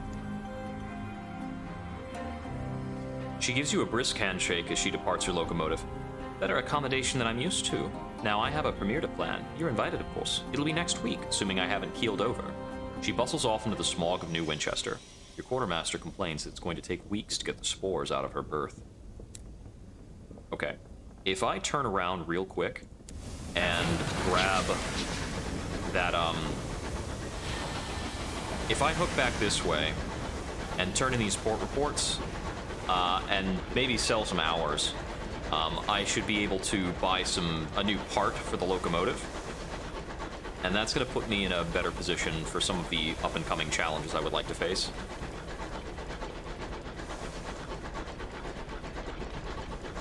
So I'd like to go back to the reserve and the Apoidian fields and a lot of other things like that. I also need to put in at Carillon, I suppose.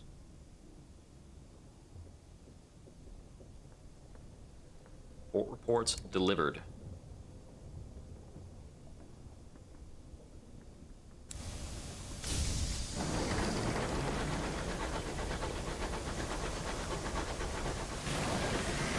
So now I have about enough sovereigns to pick up either a Grimalkin or some shielding, or perhaps the upgraded cannery or something.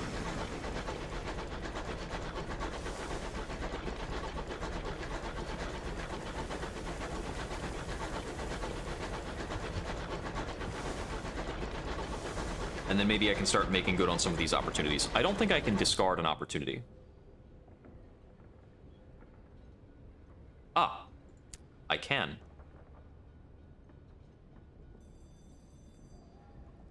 So with that, I can take that prospect for hours and make that delivery.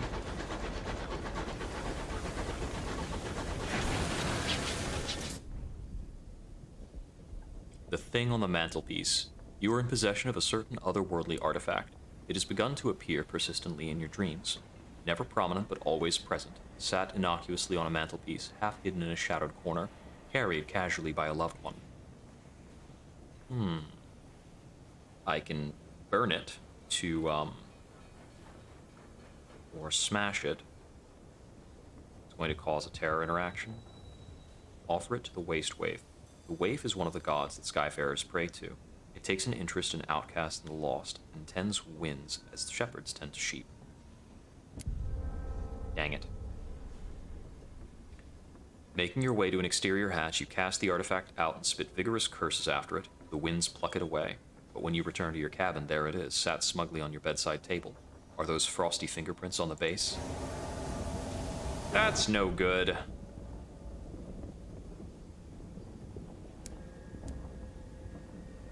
Well, the Tsar. Hours for lead betters. They need up to 5 barrels of hours. So we'll want to withdraw 5 hours from the bank, which is the limit of what we can hold right now, which is perhaps the surest indication that we could use more hold space. We can't even equip the Durandal pressure canning system if we wanted it. Only got the 1 slot to theoretically use for something like that. Yeah. It should really be the Grimalkin. Oh, right. We need hold space for it. Just put it in the bank. And then, I think, unequip the Jerusalem. Do a little swapperoo. There we go. Okay.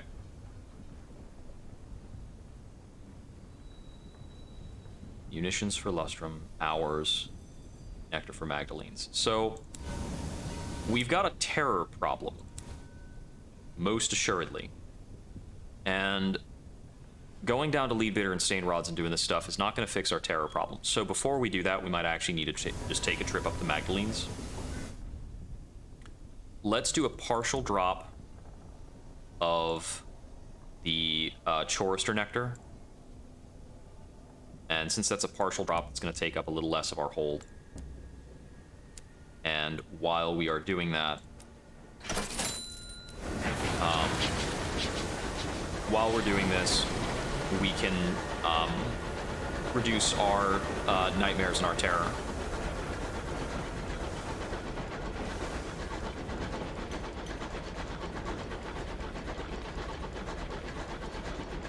Because 73 terror is honestly too high to be going into any kind of combat with.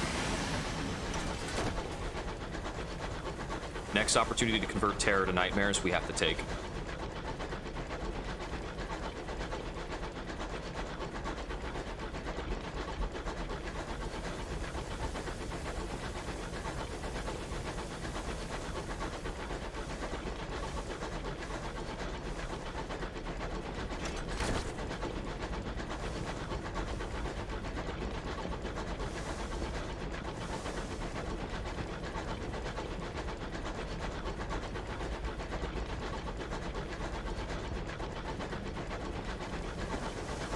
Wow, you are coming in hot.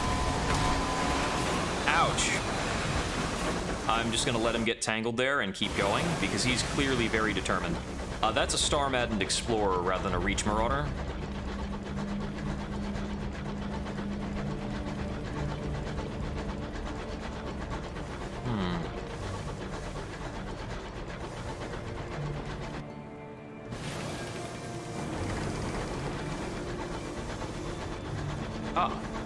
The efficiency is our watchword. Bit of scavenging. Let's mourn the dead. It's proper. Good. Ah! A sudden jolt. I think we hit something, Captain, your driver observes. The mists are thick. You can turn back and search for it.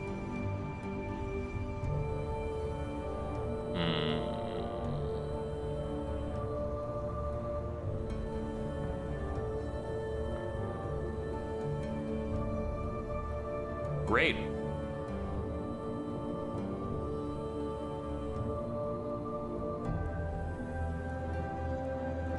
Double back. Success. Very good. A caged catch. That's amazing.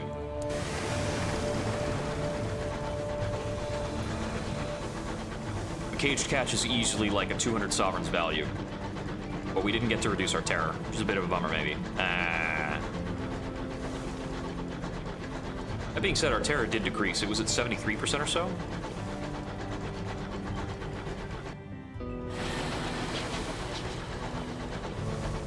I guess we just got it down like a slight knock. Just need to make sure it doesn't get up to like 100.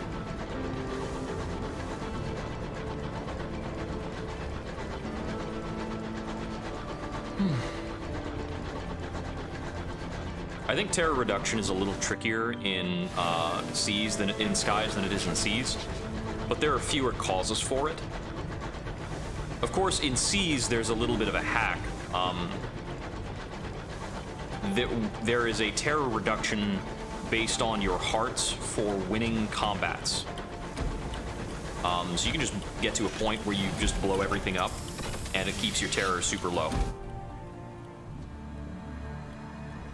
The Keepsake Market. This is new. An illicit stall has been set up near the port, where the doctors and nurses of Magdalene sell off the property of captains in their care who require extensive stays. Oh. Ah, a significant amount of terror.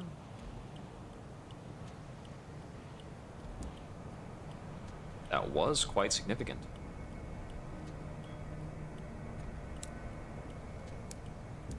At the bazaar, turn in some of the Chorister Nectar.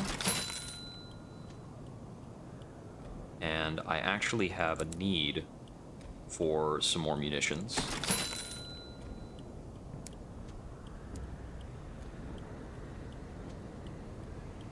At the House of Small Comfort, we will get a report.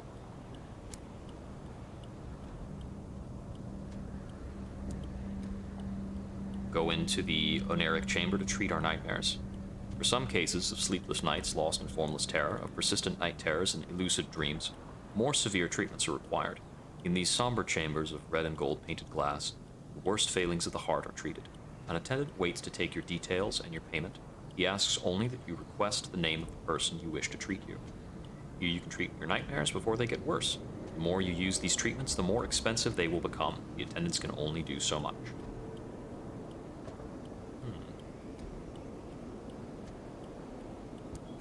Your mother. Kettle is on, filling the room with steam. Have you seen this room before? Her face is behind a veil, but the voice is right, as perfect as you've heard in dreams. I've sent everyone away so we can talk properly. You still take sugar, yes? Calms us down. The solace chamber is always about the same. We will request a treatment for loneliness. He smiles the practiced smile of an old friend offering comfort for their comrade's predictable misdeeds.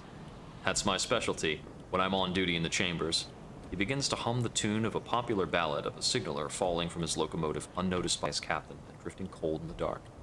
This way, do keep up.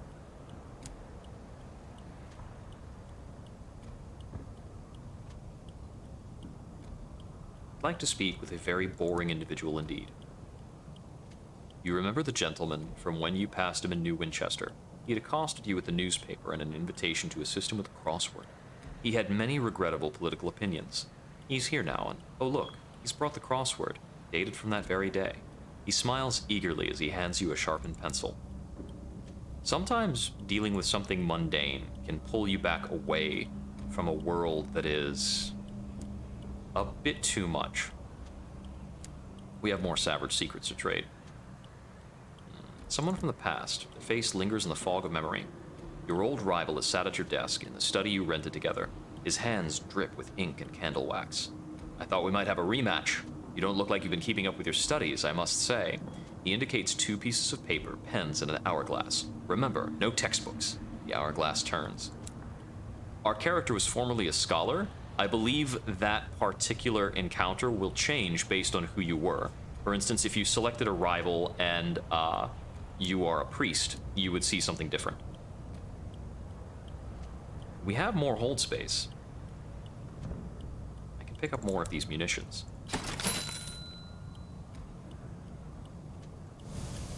With that, we can get more of that stuff down to Lustrum later, whenever we find Lustrum, to make good on that other opportunity. Okay.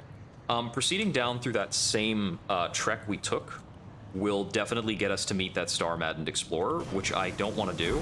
So we're going to hook back around on the right a bit. Going through this way. We could pass by the memorial to the unknown rat, which would get us a bit of terror reduction as well.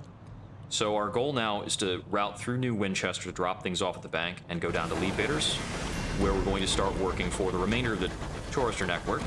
I had not gotten the discovery of Magdalene's. Sometimes the discoveries are picky.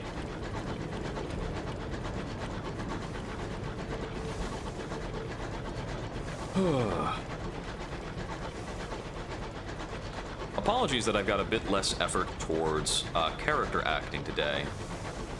We're really in a business section of the game, so to speak.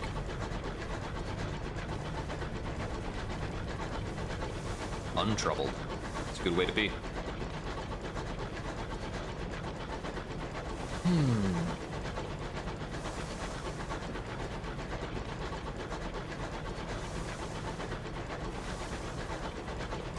So I really want to make that hours exchange to Leadbitters in one shot.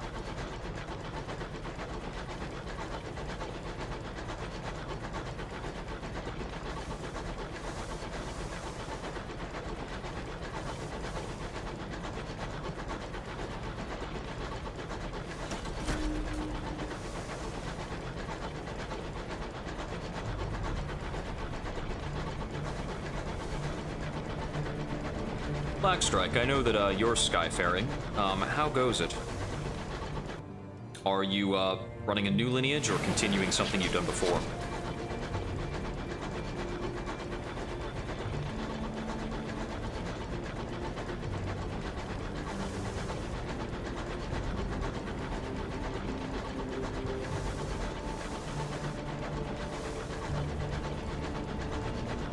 Of course, a whole new lineage is usually something rather drastic.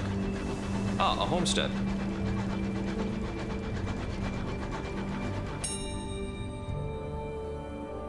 I need a colony of ants, please. A few shovelfuls of dirt into a glass tank, and you've thousanded the crawlers to bring him. Very good.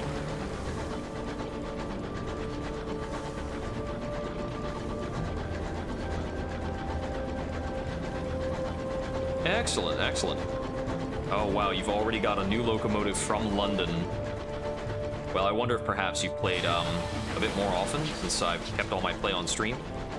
Though perhaps not, maybe you're just more efficient. I do have the option to go to London. Whoa, whoa, whoa, give me some berth. That is about to crash into me. Are you about to fire on me?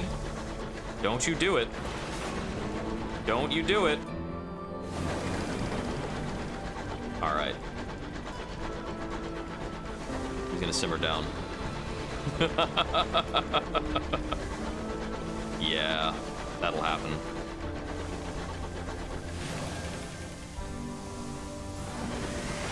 All I have is the port report from Magdalene's, but might as well turn it in. It's all sovereigns.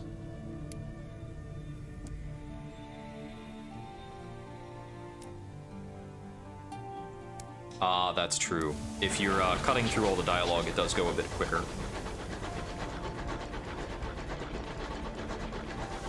A lot of it comes down to some of your first finds, as well as how you have developed the captain. Some captains are good at the skill checks that get them through the early game. And I could not recall what some of the best things were. You can get a lot of profit and experience by hanging out at Carillon if you're good at making the first few skill checks that progress you through Carillon. Ah, that makes sense. An outbreak of the heart sickness. Frequently, they stop work to stare away into misty remembrance. They gather during the evenings to meditate on times gone by and debate the ways in which the past was superior to the present. The air is full of sighs. Let's sit with the most afflicted. Might learn something. Nostalgia has lifted the veils that normally hide their hearts. They speak of the things they left behind, the things they regret, and the things they wish they'd done differently. Sometimes, as they wander amidst the mists of the past, they speak of things they should not. We got a bit out of that. It's always good. Quick repairs.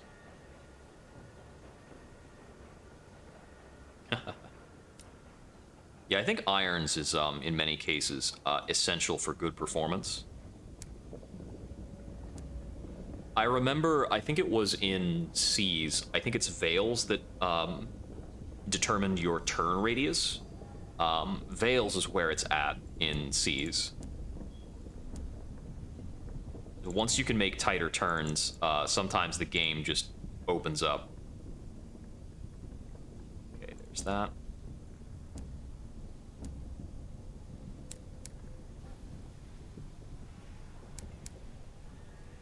No, can't stock that much.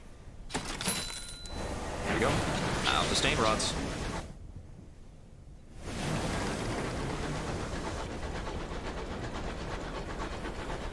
Yeah, absolutely.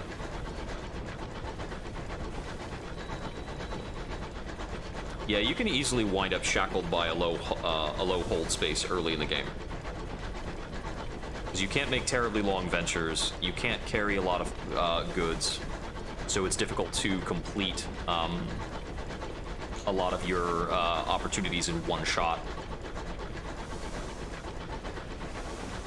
But if I can go out to lead beaters, turn in this these hours, and then go get the Chorister Nectar I need for the Magdalene's opportunity, and then take that and the Bronzewood up to Port Prosper, I should be able to complete quite a lot of objectives.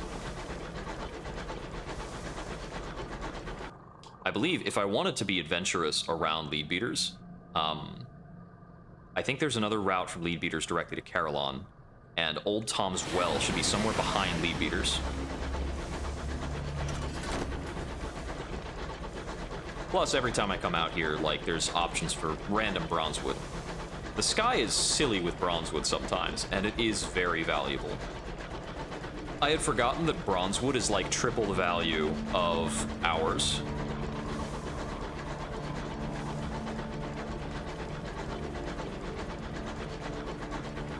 For some crazy reason. Yeah. Titania is also time limited. After Titania has been there for some time, it gets attacked by bees and you have to rebuild it. Once you've rebuilt it, it's there for further future captains.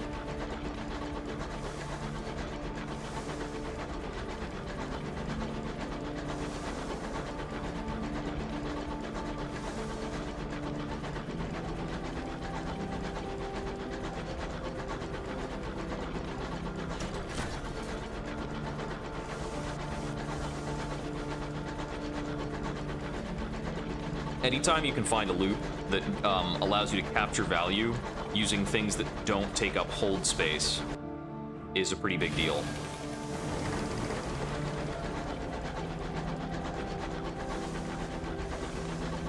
The floating debris.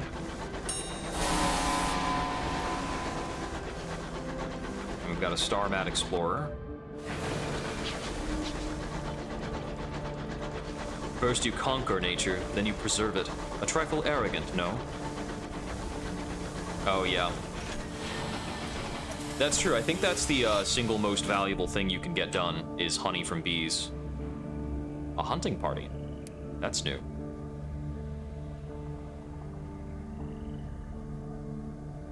Yeah, we don't have great irons. Just explore a bit, get the terror down. Along with a few of your braver crew members, you set out into the depths of the nature reserve for a bracing walk and a quiet picnic. The fauna around here is shy when not being hunted. It doesn't even try to steal your scones. Quick report. Very good.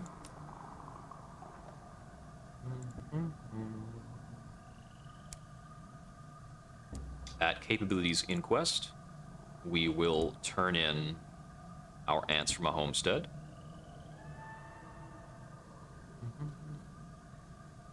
So you've handed something in. You cannot back out till you've handed in anything else you have as current requests. Okay. Very good.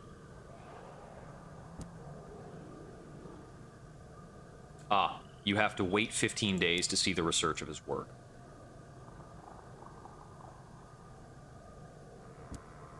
About the romantic ornithologist bird.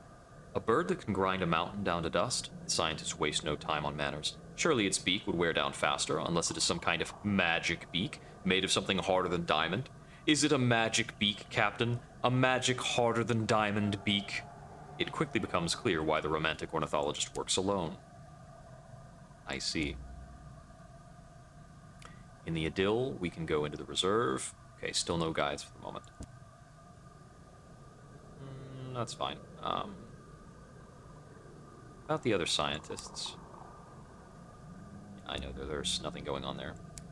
Anyway, in the bazaar, barrels of ours at 155 sovereigns apiece, and we get a bonus otherworldly artifact. A superior researcher has the barrels carried into a timbered laboratory. She hands over your pay.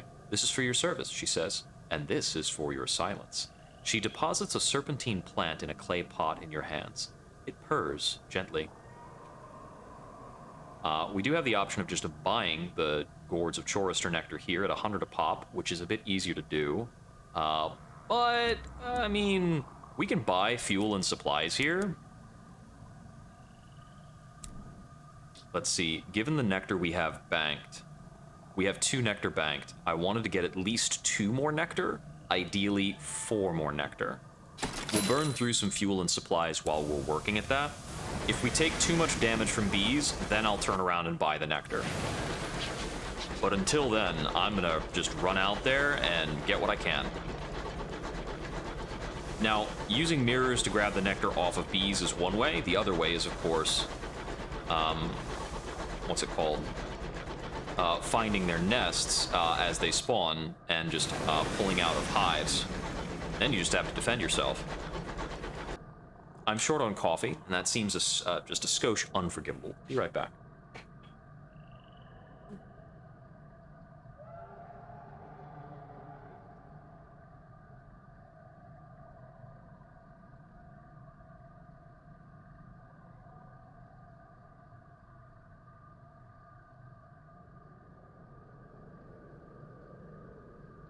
Replenished and reseated. This wheeling and dealing is in many ways the meaty part of the game. Whoa, whoa, whoa, whoa, whoa, whoa, whoa, whoa, whoa, buddy. Near miss. Sometimes the AI is a real asshole about the way it flies around.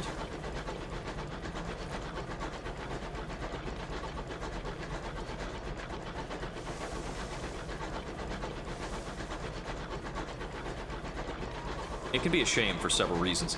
There are a few events and occurrences that can transpire in Sunless Seas that basically leave you in a rowboat that has 1 health.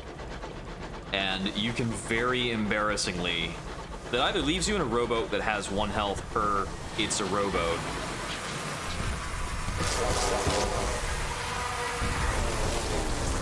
Got him! Oh, it traded a shot with me there. Alright, we're gonna try and get the nectar. No dice. So when we fail, we lose a crew. Got it. A costly trade.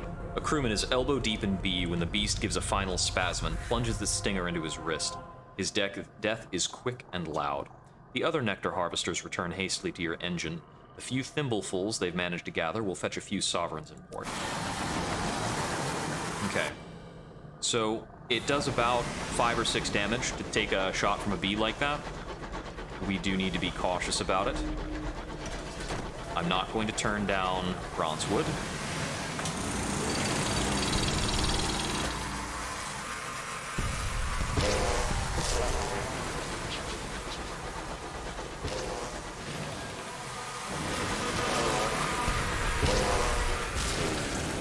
Okay. Seems like 4 hits is enough to take care of these. I want to risk no more than 3 crew members on nectar recovery. Partial success. Crew don their sky suits. Hefting hatchets, they launch themselves into the soupy ether. What follows is butchery. Sadly, the bees were less efficient, and you garner only a single cupful of the precious nectar. Excuse you.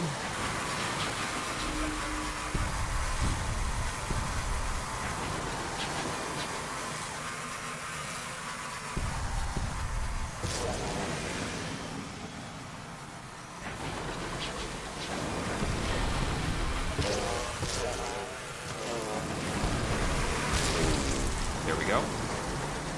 Good work. Got it. Okay. We're looking for 1 more full gourd of nectar.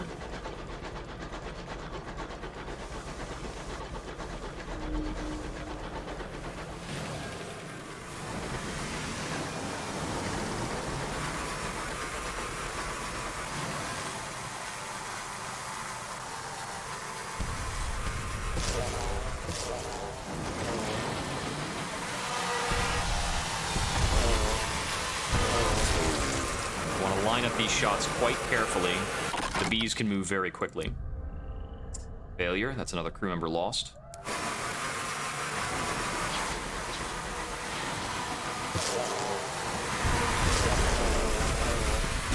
That one was headed straight for us.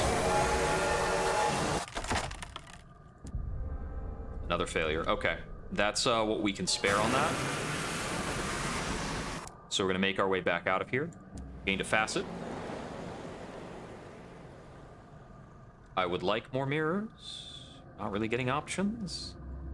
Guard, family footsteps, below stairs, black sheep, or a spell in prison. I think we're gonna go black sheep and get some irons for our trouble. We're still trying to focus on mirrors, largely. Why did they resent you? For your failures. What a disappointment you were, and how often and lengthily they informed you of it. The things that mattered to them were unimportant to you. You would find your own path. Okay, with only 7 crew members, we got 1 honey and 1 bronzewood for the trouble, as well as a bit of experience, and apparently some bees are following us. I think we can get free of these bees. I recall in Sunless Seas, even when I was at the point that I could reliably beat the bound eels, the most dangerous thing to me seemed to be the paradise birds that would flock around the mountains and the country of sapphires in the south. Those things were vicious.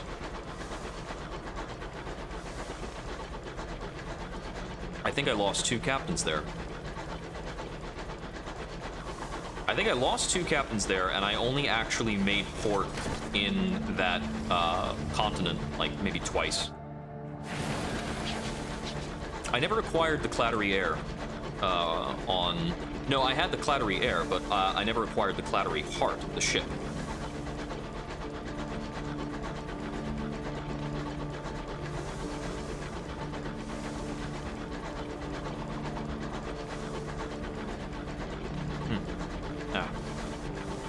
Itch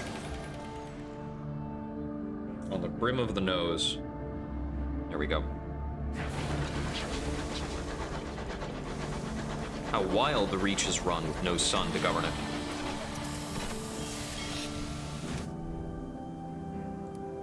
Interesting that a sun isn't necessary for growth per se. Oh, they don't have a bargain on honey anymore. Dang it. Ah, the whims of fate. Well, the ornithologist will at least take me to the reserve. A couple sky stories. Dang it. It hasn't been nearly 15 days. Okay, well, if it's down to it, Carillon will always export honey, and I have other reasons to go there. Actually, though, before I leave,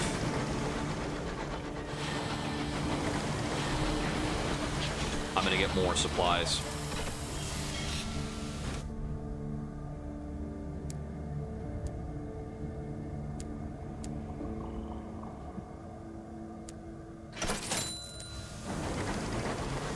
There we go. My usual spread, 6 and 4. Something to the south. Let's take a look.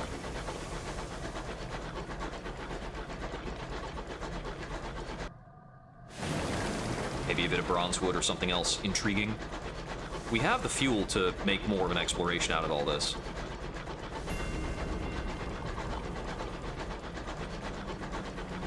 Let's see. This much Chorister Nectar is enough to complete the delivery to Magdalen's, so at the very least I can do that.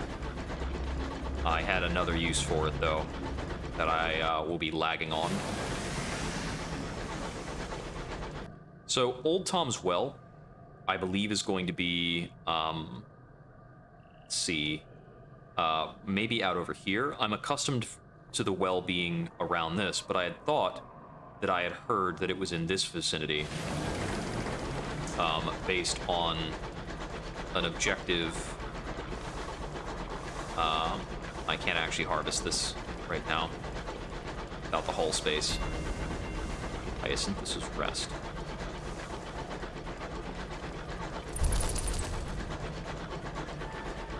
Got some old ruins out here.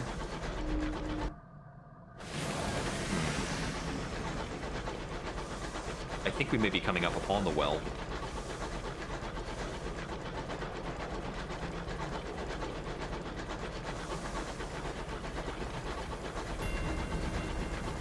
Oh, there's another set of hives here.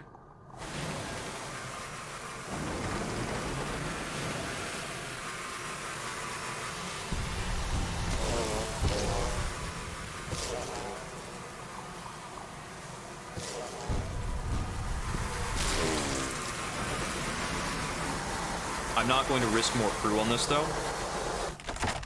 We're just going to listen to death hymns, gain experience. But because we've got these hives, we can collect honey, jettison a bit of fuel.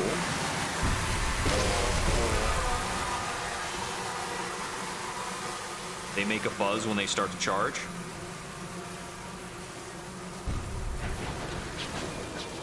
You can use that buzz to understand when it is that they're going to line up with you directly for a bit.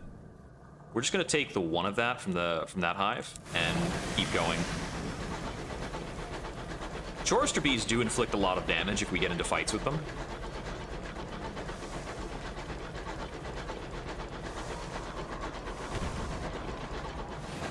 That is a star-maddened explorer.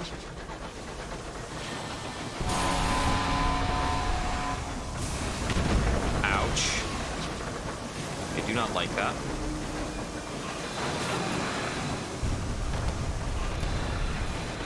They have a shorter range gun than we do.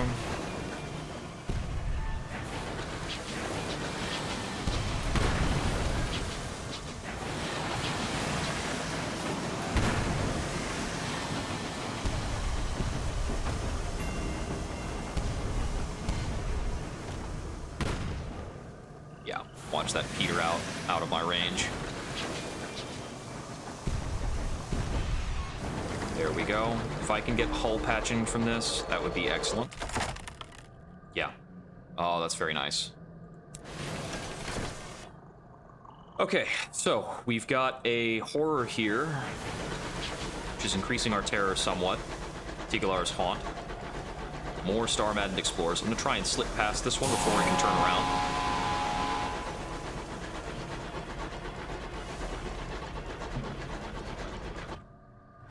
Tigalar's Haunt is not the horror. What's the horror is actually a bit further up ahead, it seems. Which I think is this. Oh no, it might be the general vicinity that is the horror. Found something. We have a lot more bees here. If the bees are not in an attacking pattern, they won't do damage. Yes, here's what I was looking for. Well-wind turbulence.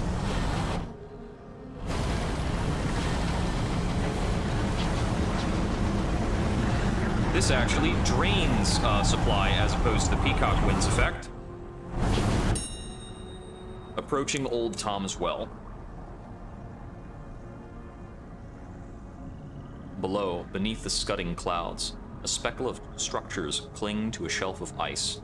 The well wind drags at your engine like the frantic clutch of a drowning man. The well gapes. We descend. Yeah, wells are like black holes, basically. Sort of. Like storms. They're not as severe as black holes, but they're just these gaping, horrid things. Down through the tearing mists, through the whipped particulates that thunder on your hull, through the shrieking winds which fall abruptly still. A ledge of black ice is accreted over centuries at the well's edge, with a raised lip that affords a sliver of shelter. A handful of beehive huts huddle around a crude church. They're built from roughly chopped blocks of the same black ice that forms the shelf around the well.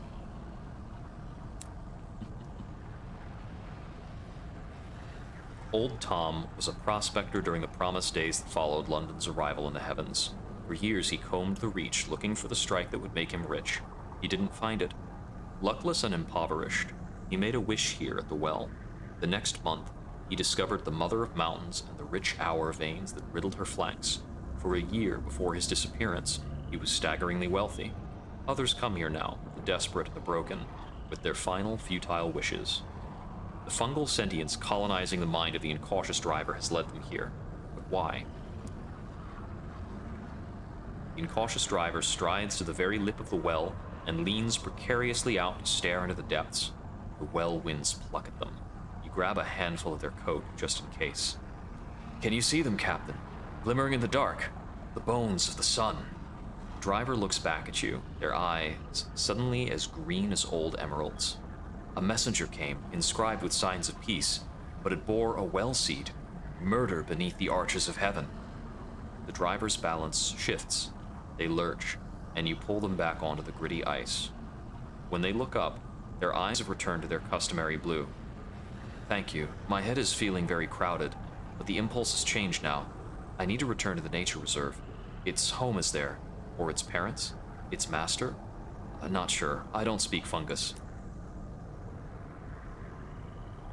I'm going to explore the beehive howls, people who have made a home at the well. The sky churns as you make your way to the pitiful domes. Most are empty, awaiting a well-wisher. The third one is not. It contains a corpse, stiff as an icicle, some supplicant who died before their wish was granted. You move on. In the fifth dwelling, you find a sallow petitioner, her eyes feverish. I saw gold in the well, she croaks, unprompted. Blistering in the deeps. At the kirk, the ice crunches underfoot, caking your boots with a pitchy crust. There is no door on the church. Inside, pews are carved from the ice. A ragged handful of supplicants sit on them, bitten by the bone-bleak cold. On the altar, a single precious candle burns. Candles. A lank minister reads from a dog-eared scrap of paper. As he clothed himself with cursing like as with his garment, so let it come into his bowels like water and like oil into his bones. You can enact here the right of wrongs. You may only be subject to one well right at a time. This one increases your iron at a cost of your hearts and mirrors. You can only do this while consecrated by the priest. Once, her dress was elaborate and fair. Now the hems are frayed. Much of the lace is stiffened with frost and snapped off. Her hair is tied in a greasy bun. Well,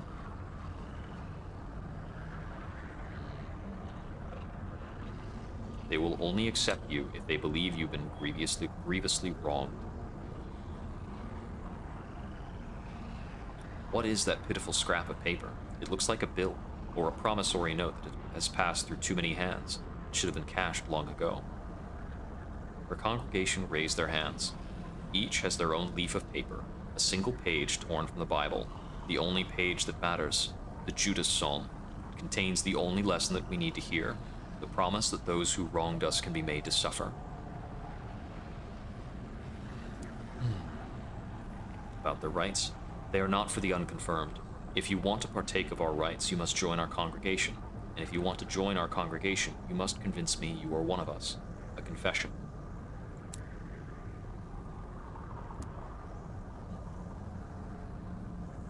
You must have a moment of inspiration to spin a tale of injustice. I'm gonna go without. We are going to leave. Let us leave this place. You use steaming water from the boiler to melt away the ice that clings to the windows. Then you depart, your locomotive heaving as the winds try to drive you into the well's yawning mouth. Okay, let's get the hell away from here.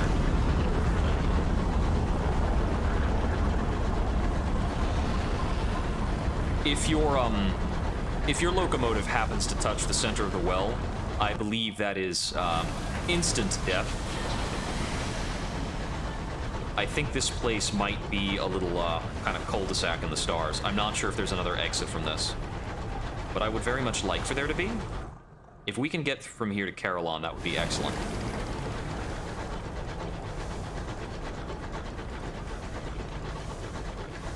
This looks promising.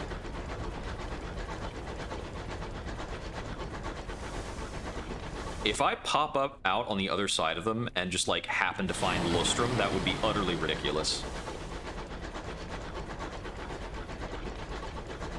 Let's see. So we haven't found Lustrum, and Lustrum has to be probably somewhere in this block of blackness. We haven't found Titania, and I think Titania is required to be somewhat near the various hives and gardens, which I think would lead it to be either over here or perhaps somewhere in this large stretch of blackness. It might be between Carillon and Leadbetters. And then, let's see, it's also possible that maybe Lustrum is out over here, a bit more northwards, but I think that was getting out of the icy area. And there's got to be something else west of Port Avon, but I'm struggling to remember what other ports spawn in the Reach.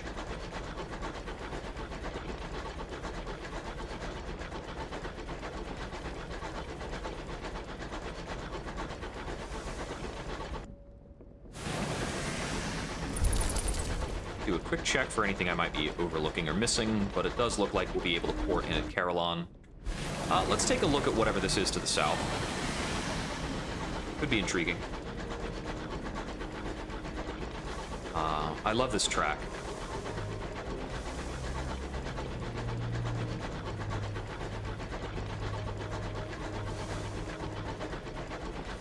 It's like a haunting and hopeful little melody.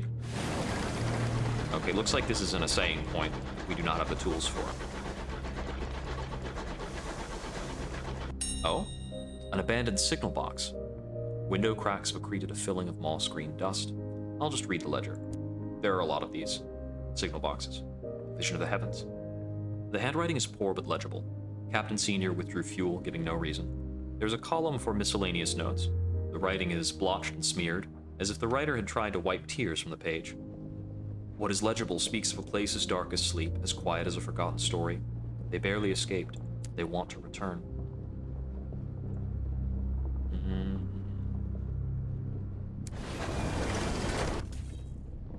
Okay, so it looks like there's perhaps an interesting route over through here, which may very well lead to Lustrum. I want to try, perhaps, at this loop, and then maybe we'll come back around to Carillon after. If I could just find Lustrum, that would be very nice.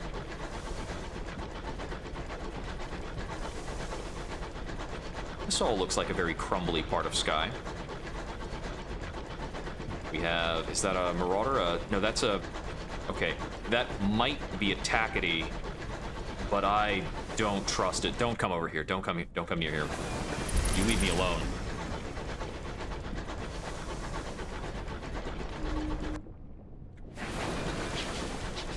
Okay. I'm very worried that that is not actually, I think that's a guest. They look like other things until you get close and they kind of unfurl. I'm very much against unfurling. This is once again that very dark patch. You know, we have about the resources to try picking a fight. Oh, right, you don't go close to Scribe Spinsters. Because they do this? Ouch. I forgot that. Okay, maybe I want to try at this again later. I haven't fought Scribe Spinsters in forever. They are reasonably dangerous.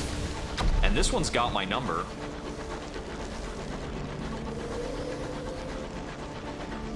It's a very long-range attack they make.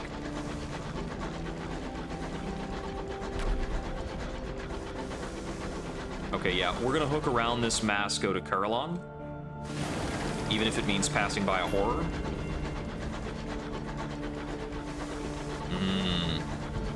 That attack feels like it travels faster. I didn't remember them having that much missile speed.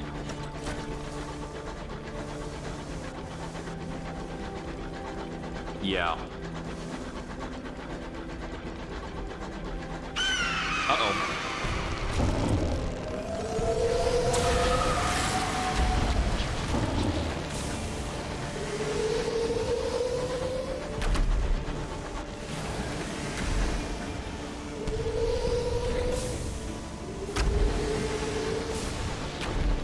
I can't take another hit like that. I gotta go.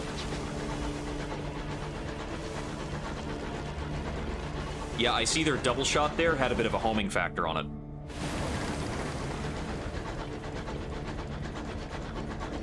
New facet available. A narrow escape. Ah! Isn't that something? Yeah, there are some contextual facets in circumstances like that. That'll probably get us more than the usual, so we need to consider if we actually need to go back to New Winchester rather than Carillon, because I need repairs. We can take one hit from certain things, but 2 hits will almost certainly scuttle us. Go, go, go, go, go, go, go. This is not a fun part of the map. Discontent. You sons of bitches. I'm going to cover the body, transport it for burial. Our nightmares are now disquieting. Stay away. It's a good dodge. I wanna...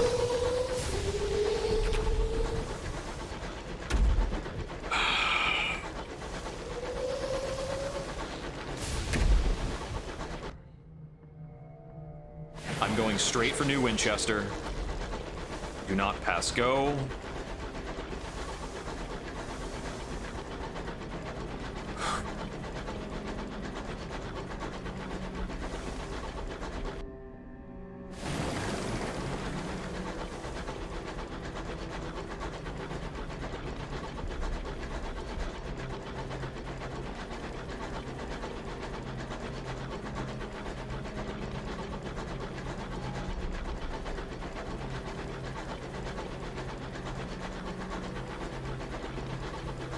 Our captain yet lives. Our ship, our locomotive is still in one piece.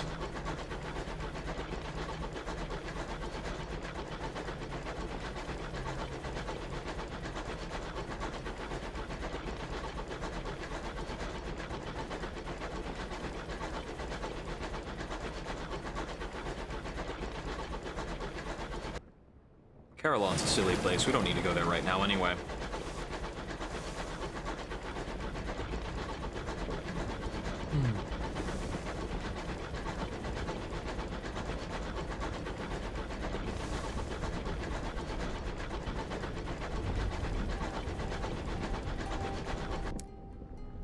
Yeah, so the facet, we won't be able to see it until we've got another level up ready to go.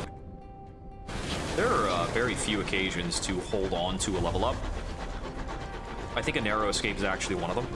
I think it might give you, like, on-demand healing, actually, when you take it, but I'm not certain.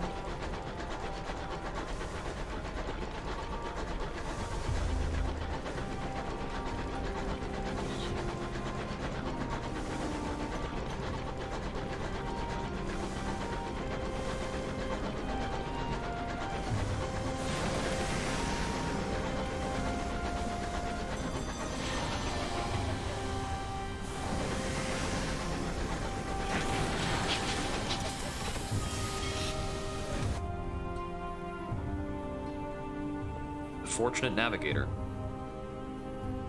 A fortunate navigator is thoroughly examining your engine's pipework. Crucial bit this, look how it's been maintained. Beautiful. Your stoker beams. That was me, a mid-flight patch too. He's another first officer? I have plenty of sovereigns to bring him along no matter what. You won't regret this, Captain. The navigator pumps your hand. He's an Imperial, a people descended from ancient Mongolians and led by the Eagle Khan, whose technology opened the door to the skies. Passing Skypharaoh tussles the navigator's hair. For luck, the woman says with a grin. The navigator rolls his eyes. She's from my last crew. They thought I brought them luck. I didn't, but I'm still a good hire. Fortunate indeed, I suppose. We'll bring on some crew. A few is fine. Very good. Repairs. 66 sovereigns for repairs. Not exactly cheap, but it's okay. I'm going to put this away. That's right, I already passed off 2 Chorister Nectar. I only needed 2 more to complete it. Let's see. We still can't hold on to that guy.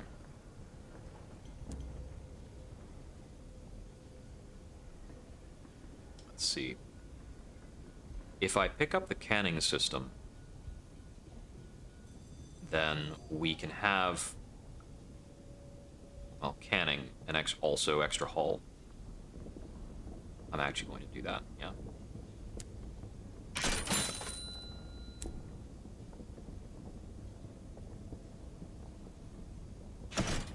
There we go. We'll bank the drill for now. If we get something with 2 utility slots, we can bring the drill back out, or maybe even buy something else.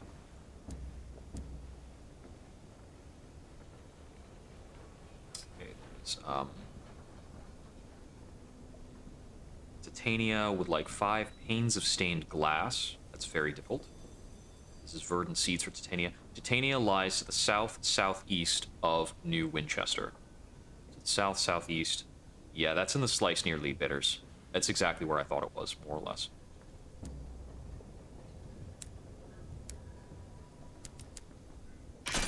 We have a real freaking hold now. We can do so much more. Okay, so Yes, the south-southeast. I believe it's going to be in this large spot of blackness. I have business over at Leadbeater and Stainrods, and business at Carillon, so naturally, that makes sense for us to do all of those things.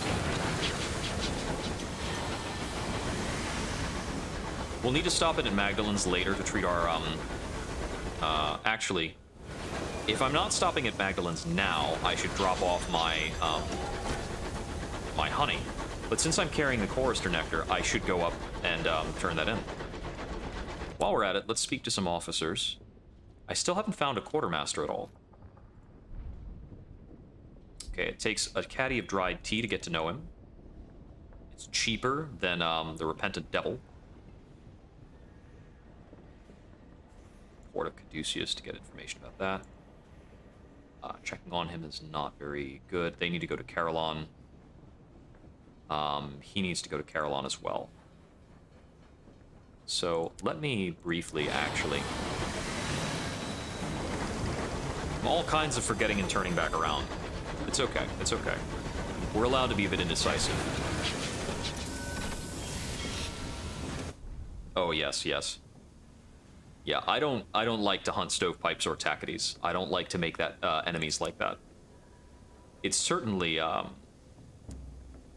profitable.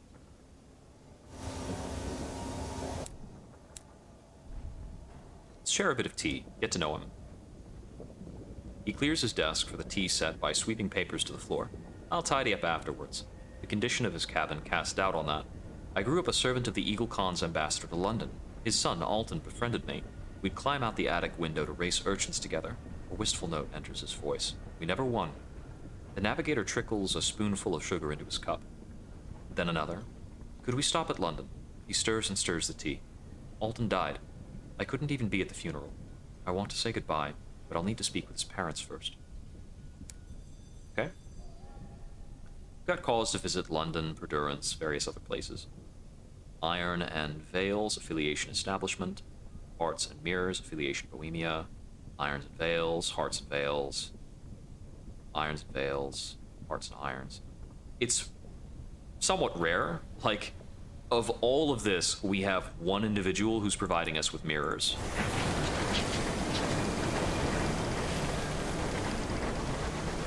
Not all benefits are created equally.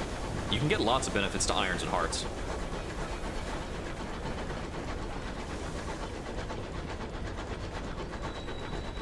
With enough stacked irons, you can just blast everything apart.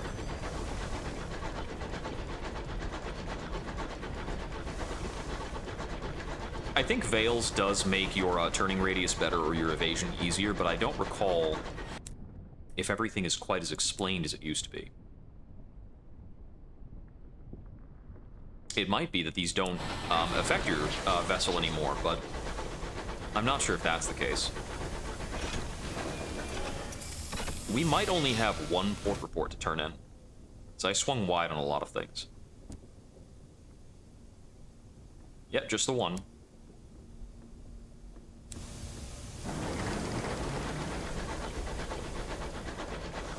Because I chose very foolishly to take, you know, this other route instead of just going to Carillon like a smart person.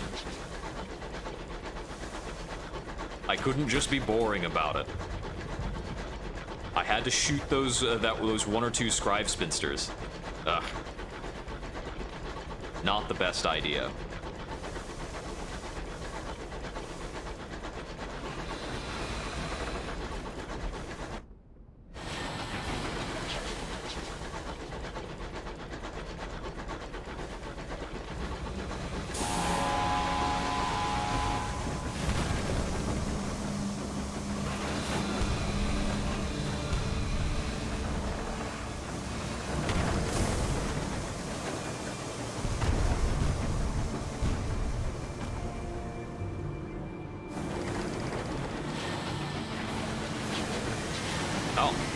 He must have broken apart when he backed up there.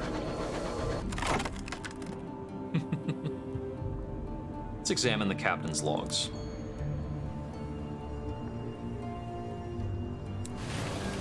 I loosely knew that that area of sky was excessively dangerous because I already knew this horror was here. This route through here might have been marginally less dangerous, but I did kind of have the idea that it was not going to be an easy trek going that direction.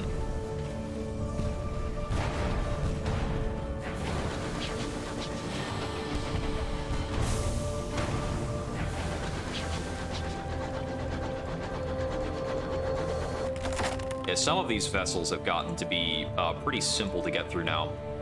This should just be sovereigns. Just a little bit of extra cash. It is much more valuable to hunt tackities or stovepipes. I believe stovepipes are more rewarding, but a little bit better better equipped. If you hunt the both of them, you can really profit. A wreck of the Kumagaya.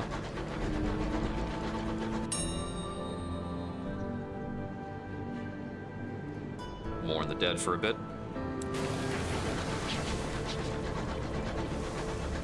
Yeah, guests are actually an infestation that takes over vessels. It's a parasite colony that will live inside of ships and fly them around.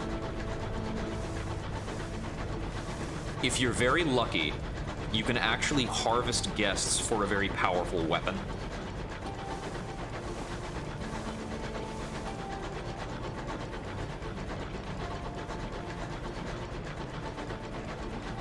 But to get a hold of that, you have to kill a guest, which is an unpleasant thing to fight.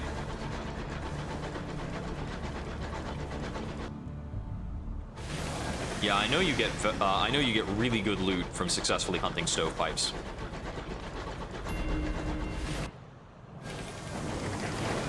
A hot bath and decent conversation. The princess desires that you dock.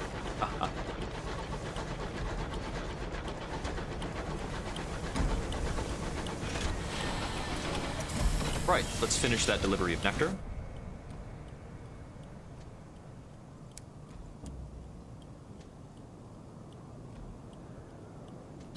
Oh, they only wanted the one more.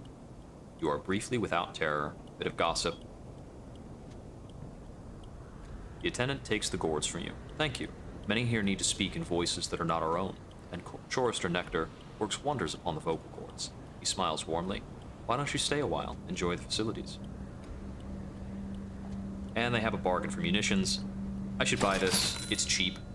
If you have connections, you get more bargains showing up. Some bargains are contextual.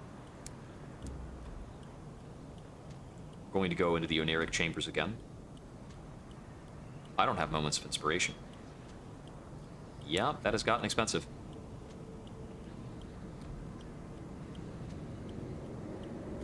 I can purchase an unlicensed chart, but that costs 350.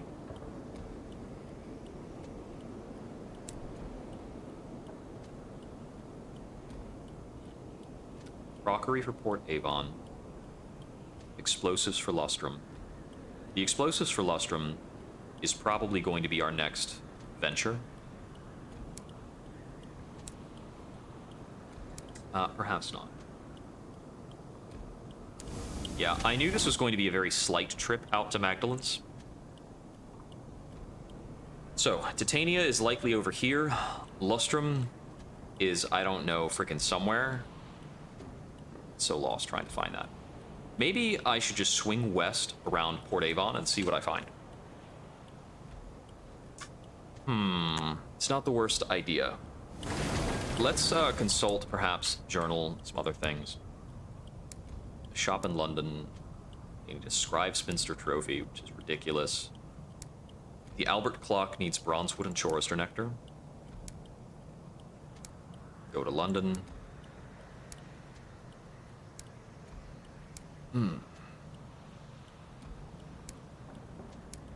They need penances. They need to go to Carillon. He needs chorister nectar and caddies of tea. Going to Perdurance, kill a Strive Spinster. He wants to go to Lustrum. She's got a premiere that we're invited to that takes time. A delivery waiting for the nature reserve of the Albion Transit Relay.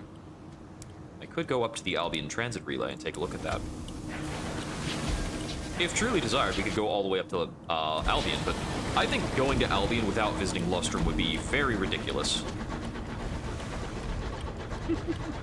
I think Magdalen's almost is kind of like Space Vegas, but it's like, what's it called? Magdalen's is essentially it's a LARP therapy clinic.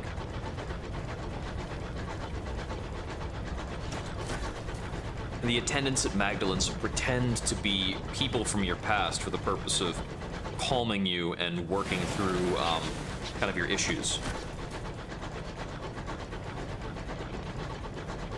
Well, of course, Albion is an entire other frontier to explore, full of all sorts of stuff.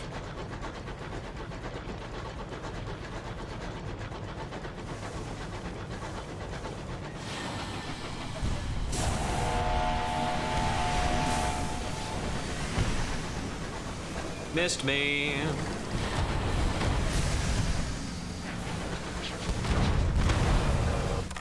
He might need to work on his aim. Loot the hold. A distressingly odored barrel. Ah, fuel. The lid is gingerly removed. All breathe a sigh of relief when coke is revealed, black and precious, the captain's truest friend.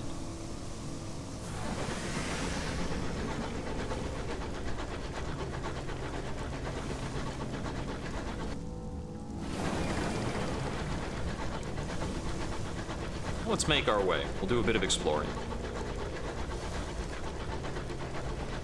Yeah, it is good to get a better vessel going.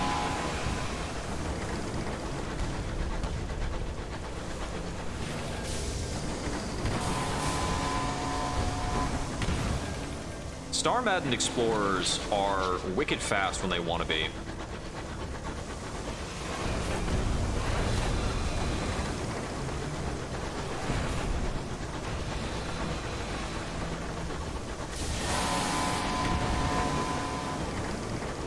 They will try to just ram you, absolutely.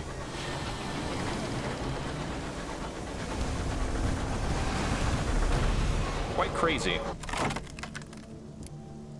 The hold? A solid crate? A barrel of unseasoned hours. Not bad.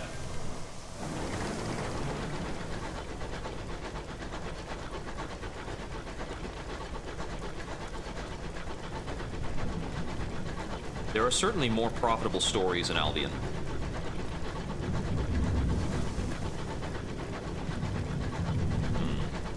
Sound quite like a storm over here. Let's send the scout. Oh, there's a port. What have we found? What can be out here? Rat Brigade salutes. We'll look after the engine if you go into the woods, Captain. I don't remember what this is.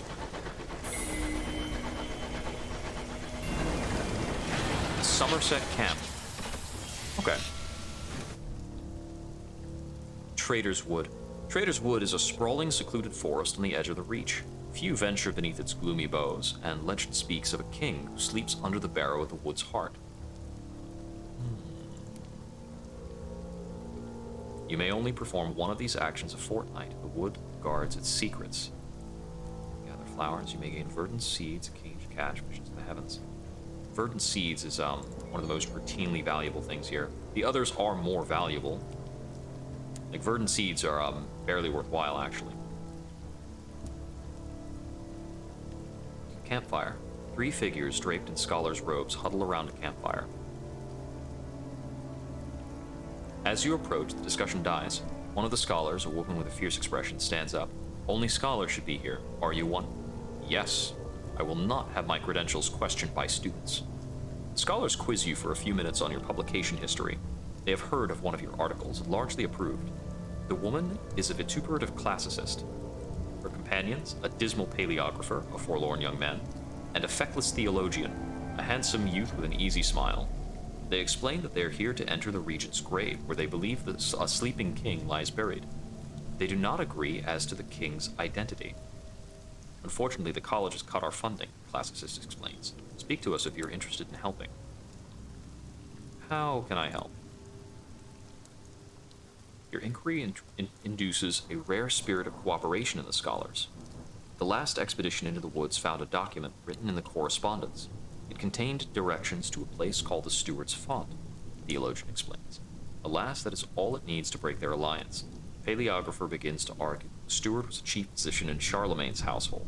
The classicist makes a pointed reference to Inanna's husband. The theologian's smile is forced.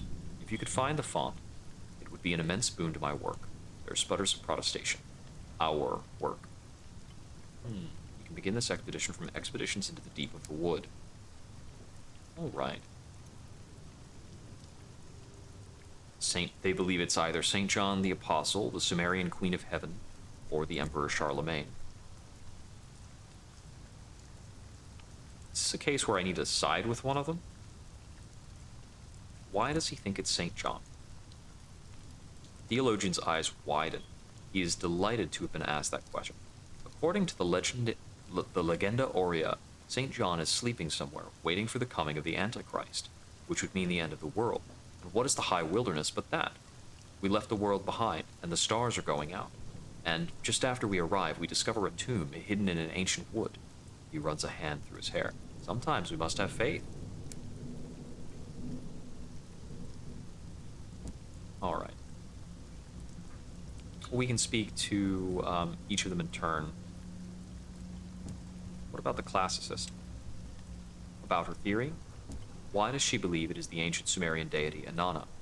Isn't it obvious she rolls her eyes? Fine. I'll tell you what I told the academic senate. The high wilderness is heaven, not as the church conceives it, but as the Sumerians did. A place of stars and chaos and impossible powers, in proximity to and affecting our own world, but far, far removed. She pauses for breath. Inanna, the Queen of Heaven, entered the underwood in search of her husband, and was trapped for a time. That is the myth. This may be the truth. She waves her hand dismissively. Besides, we made some promising discoveries in the wood. Let me just go back to camp. Okay, let me just, I think I need to back out of this more heavily. Expeditions. Okay, so you have to stake some amount of supplies and fuel. It's 2 supplies and 2 fuel, basically, to make a large expedition. Port Avon sells fuel and supplies, and I can make it there with 1 each of supplies and fuel.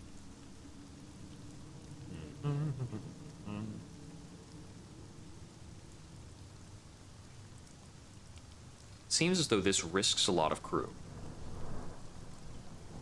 Return to the wood. If you've begun preparations, you'll need to embark on an expedition to gain any crew who have been converted into crew in the woods. You no longer have any crew, only yourself and your officers. Very many bad things can happen. Hire more as soon as you can. Alright. Well, I'll need to recover these guys from the woods in order to get through things. Let's see. Moderate difficulty. You'll need to reach a trader's progress of 5 to successfully complete an expedition. Moderate difficulty. This is a difficult expedition. Bronze. Okay. To the Steward's Font. Let's see what we can do. Scholars share individually what they know. Their transcriptions of the correspondence differ significantly, and they refuse to work together on a single translation. Still, it should be enough to get to the general area of the font. You gather your crew and make for the edge of the Whispering Wood. Scholars emerge from their tents to wave you off. Okay. We can brave the storm at 100% success. Brandy is passed about in little flasks until you have to remind people not to get rotten drunk in the middle of a thunderstorm. The going is quieter after that, but swifter. Eventually the storm passes. You emerge into a field of purple flowers, bright as new bruises. Captain, the stoker's voice is anxious. Can you hear them? Something whispers from beneath the petals.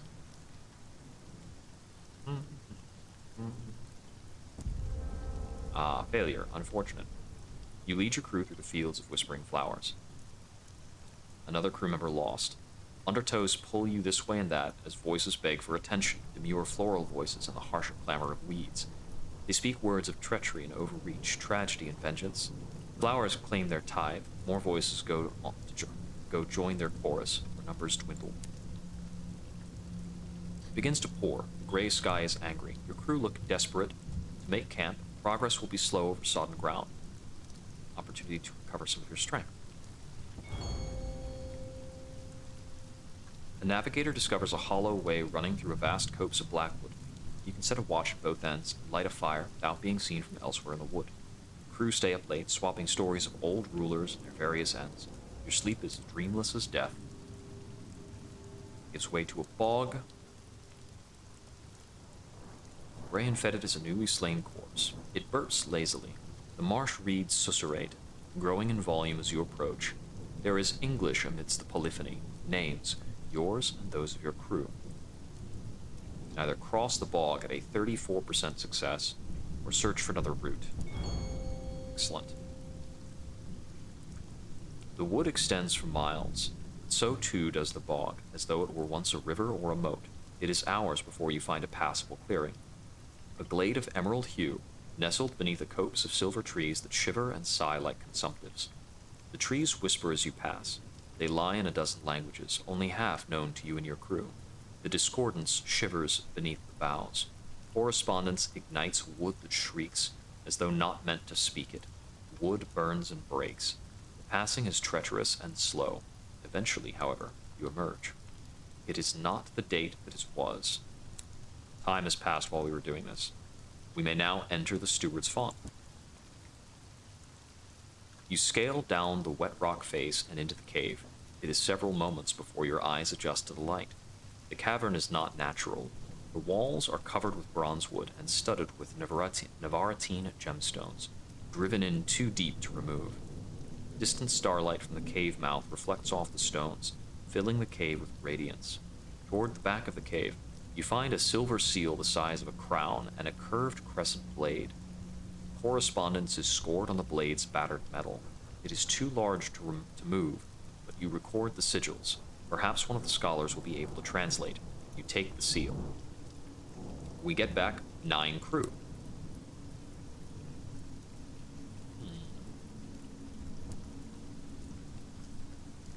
You will only be able to consult one scholar. They do not share their findings with rivals and guard their research jealously.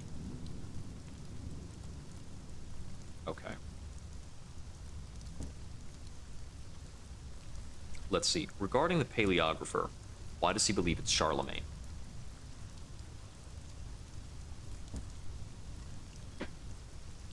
It's a little strange, I admit.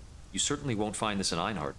But there are legends that say the great king did not leave his people on death, and instead sleeps in a barrow, waiting for their hour of need. He almost smiles. You query his people. I do not forget that we are British. He pauses for an effect. But is our queen not of German parentage? Would not her ancestor look out for her, Europe's greatest monarch, as she embarks on her most significant endeavor?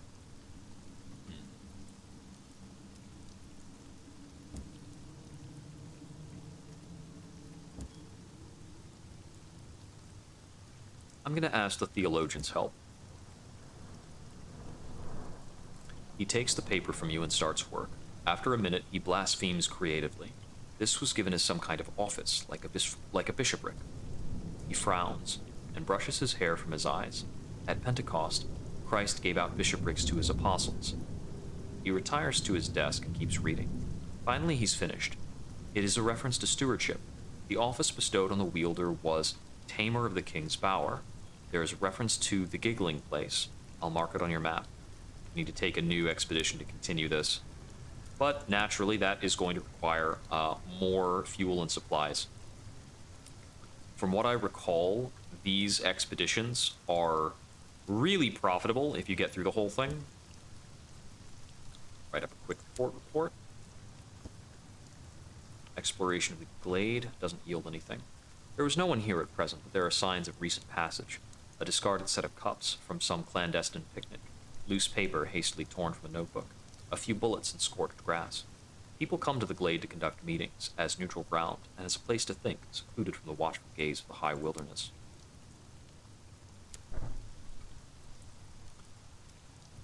I think we're going to be done here. Okay, you can buy literature. But you can actually buy more supplies here, and theoretically bronze wood. I will buy a bit more supply. But we'll undock from the Somerset camp. We can possibly learn quite a bit over here.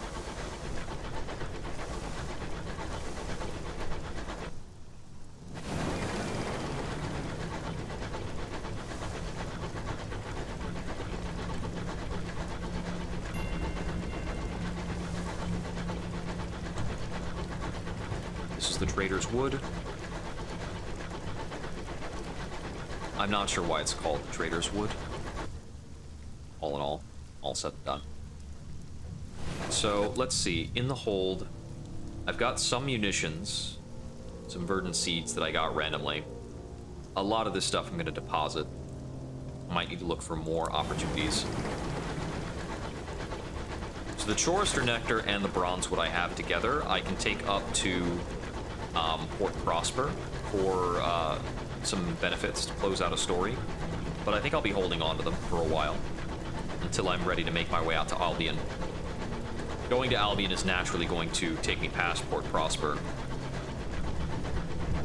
I have been starting to accrue several different stories that require me to go to London, and when I get to Albion, London will definitely be the first stop. I would like to find Lustrum first. I think what I want to do is stop in at New Winchester and get a hold of my munitions, and then try to find Lustrum. I would like to find Lustrum and Titania, but running back and forth to Trader's Wood with supplies from Port Avon is actually a very good use of time and resources. Although, given that you risk crew every time you perform those expeditions over in, ouch, I thought that was, I thought that I could sail through that because I was looking at the house that was higher up and more foregroundy. And we just crunched right into a wall.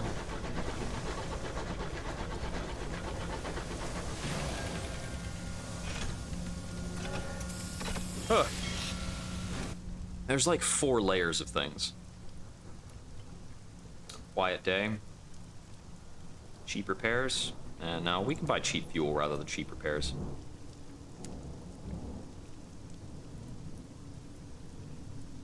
In Port Avon, we will increase our welcome so that we can write a port report.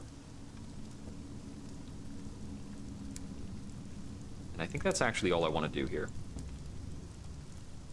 I don't have any more crockery. They've got more munitions for sale. Munitions all around, really. We can stock up ever more. And, I'll start buying this up. Why not?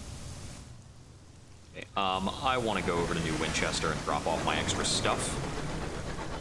I've got just a couple port reports to turn in.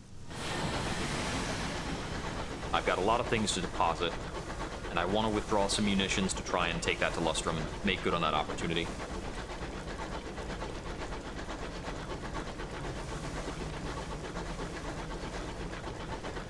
I might also find a new opportunity while I'm there. Anything that allows me to offload munitions or hours is really good right now. An outbreak of the heart sickness. Break out the brandy, string the fiddles. A compulsory knees up. The crew attend reluctantly, but once the brandy has been passed around, you manage to get them telling tales of their recent adventures, their narrow escapes and their small triumphs. It's still reminiscence, but at least it's on fresher fare than the rose-hued days of their youth. Dispense with that melancholy.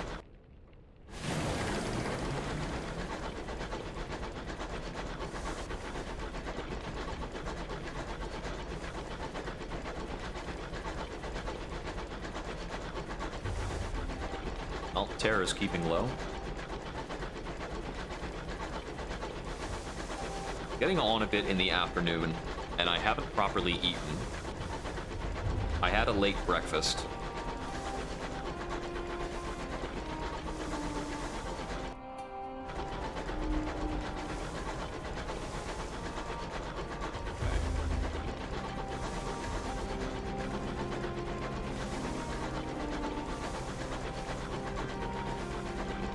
Sipping at coffee throughout the day often throws my hunger a bit out of whack. I don't settle in and feel it at the proper time. transport reports in.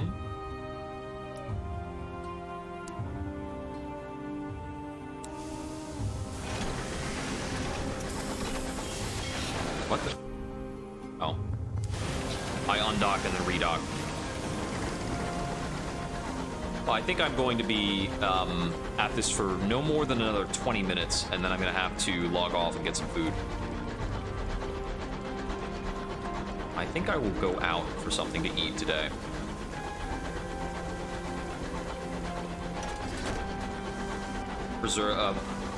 Presuming it's not too scorchingly hot outside.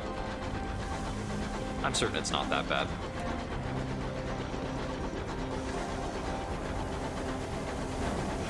So before I complete the expeditions out at the Trader's Wood, which is a nice benchmark, I want to get more crew space. Panes of stained glass, verdant seeds to titania, 5 sacks. I have enough for the cozy cabins, but that's not the slot I want it to be. Yes, I want to get sensible plumbing, which I can afford. Very good. But I might need to see about moving some things around first. If I spent that much, might be in a bad way. Let's see. We can sell from the bank directly. We can sell one of the bronze wood. I think maybe I just sell the caged catch, call it lucky. And with that, I'm going to buy on the sensible plumbing, which is +6 crew quarters.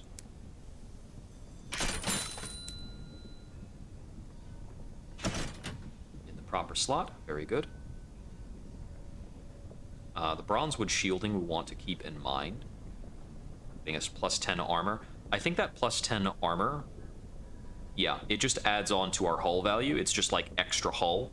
That'll make us more comfortable if we get into more combat with some of these other very scary things.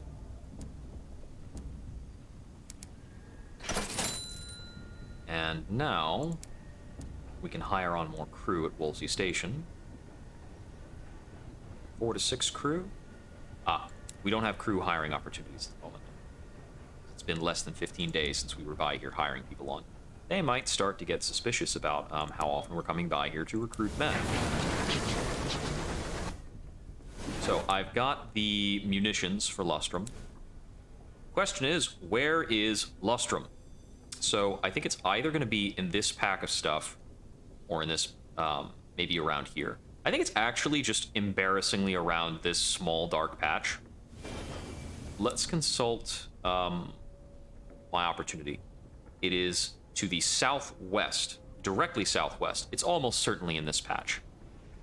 So that's where we'll be going.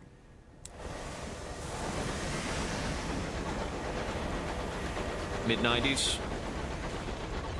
It's not the worst. I mean, I'm not going to spend a lot of time milling about. Yes, I think what I'll do is I will consign some laundry to the dryer, get some shorts on,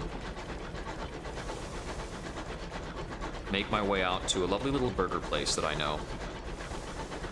Actually, if anybody online remembers Lucas, he played the character Dinless at our collective little role-playing experience. He is the manager of a burger place near me. So we'll see if he happens to be in, drop by, get a nice hamburger, a milkshake. And after that, maybe I will pick up some groceries and make my way back home for the afternoon. Yes, this is about the heading that I want.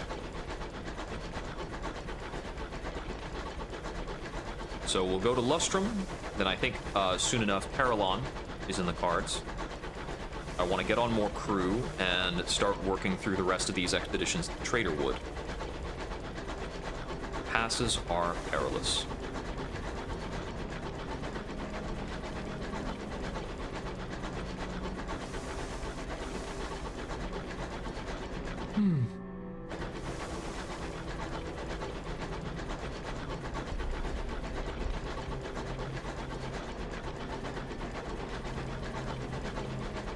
So soon I'll be able to afford bronzewood shielding.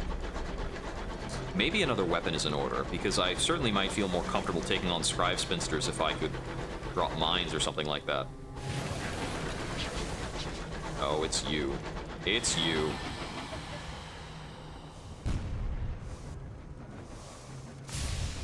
You're gonna open up on me, aren't you? Alright. Maybe that one's still sane. We can both go our respective ways. I seem to see a lot of Tackities in the vicinity of Lustrum.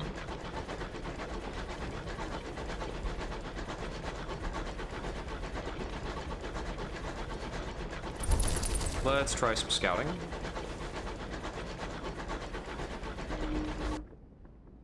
Oh, come on. Just finding something way over there.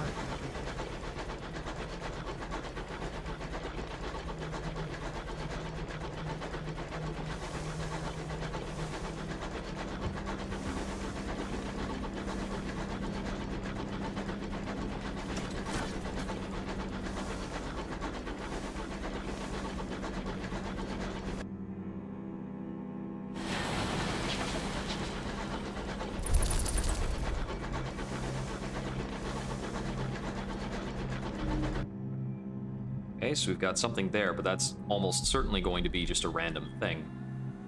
Southwest of New Winchester. I mean, where else can this be?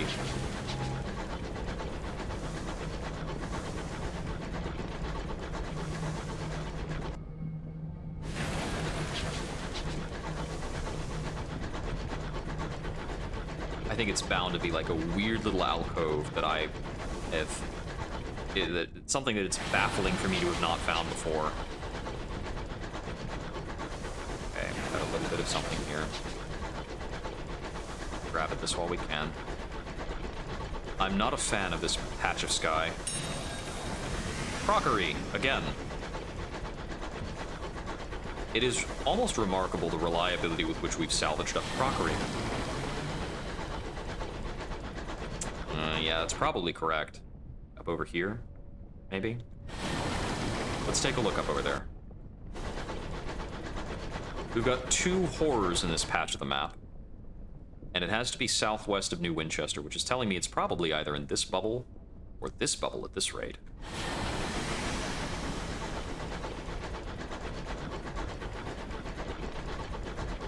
More south, you think? Maybe. See? Even death may die.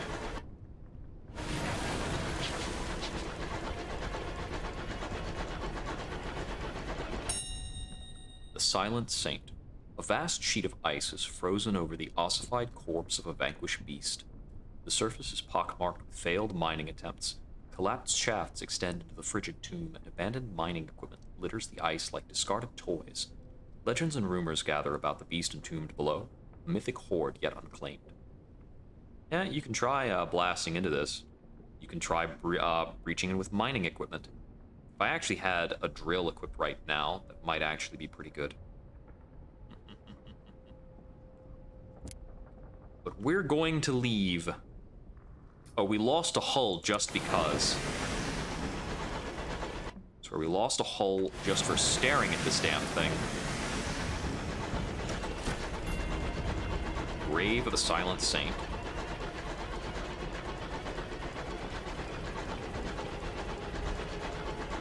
That, right there, is a curator. That is chief among things we don't want to fuck with. Skies ahead are vacant and dead. Oh. We don't actually want to go off the map.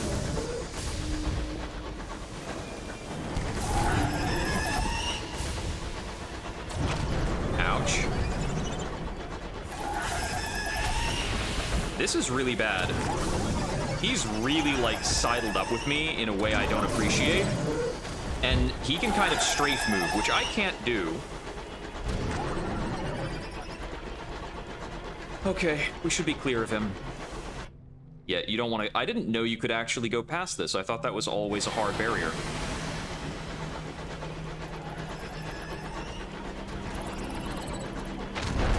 Oh my goodness, please no. This guy's gonna take me out. Look at how fast he is. That little patch there also causes constant damage. Okay. Once again, we're in this state. Like, just trying to find Lustrum. I'm gonna go back to New Winchester again. Because if I take a hit from one more thing, like that, I will die. I will be gone. I'm barely surviving this experience as is.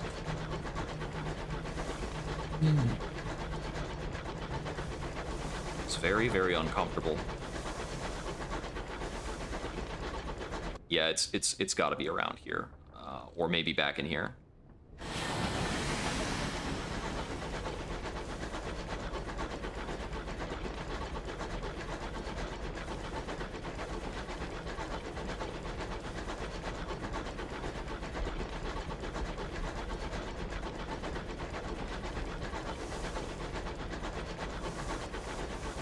Well, exploring this whole icebound area has been a decidedly unpleasant series of adventures.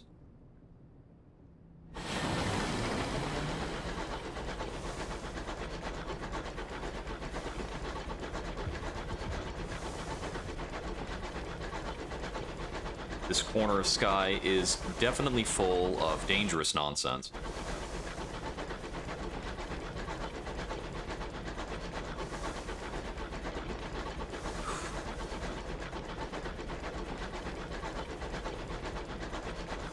Took like 2 hits from that thing. And we are not looking good.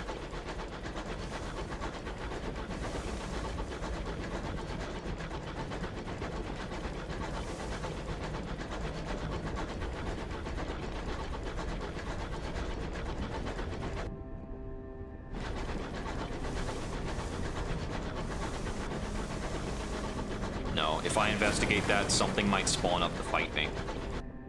I need to just go straight back to New Winchester. No frills. Because oftentimes when you interact with those things, you will encounter some kind of marauder.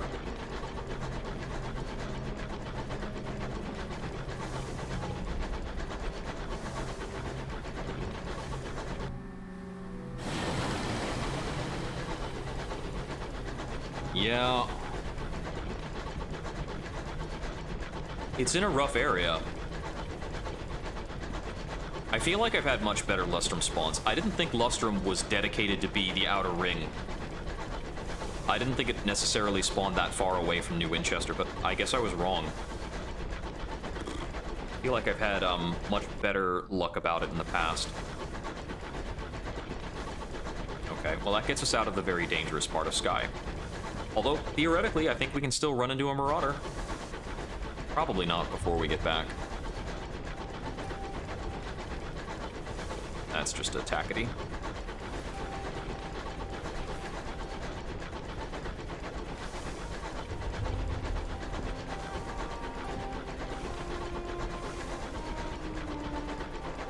I believe curators are the strongest enemy type in the Reach.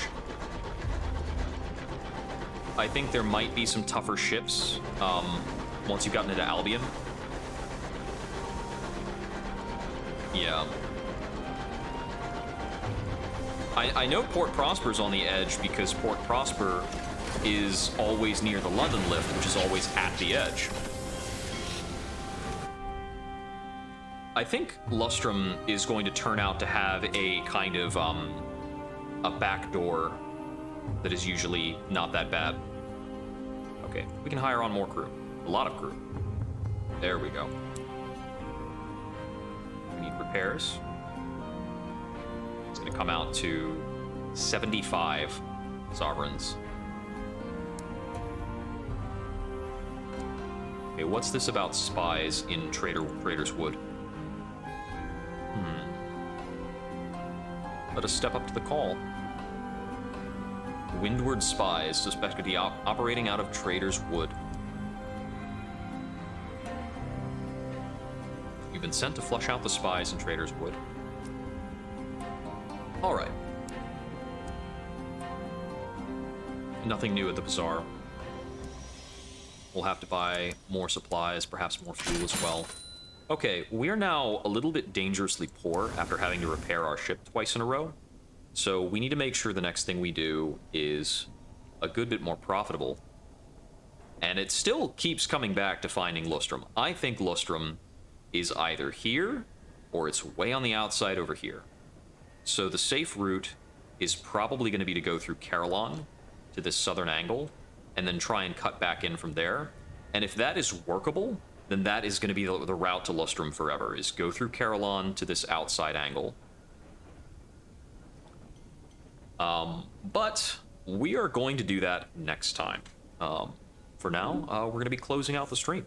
Thank you for tuning in, folks. We'll promise to get back to this one day during the week. I think this is going to be a regular Tuesday evening activity. And I have a small meeting with some friends on Tuesdays. So it'll probably be after that, getting on more towards 9 o'clock, give or take. And we'll try and do about a 9 to 11 session, maybe a bit of a shorter session than usual. And we'll see where opportunity takes us into doing more of these throughout the week. All right. Whew. This was a very stressful session. We had 2 very close calls. And I may be a little happy to step away from it and get a bit of something to eat. This has been Jupiter Exile. I hope we wander again soon.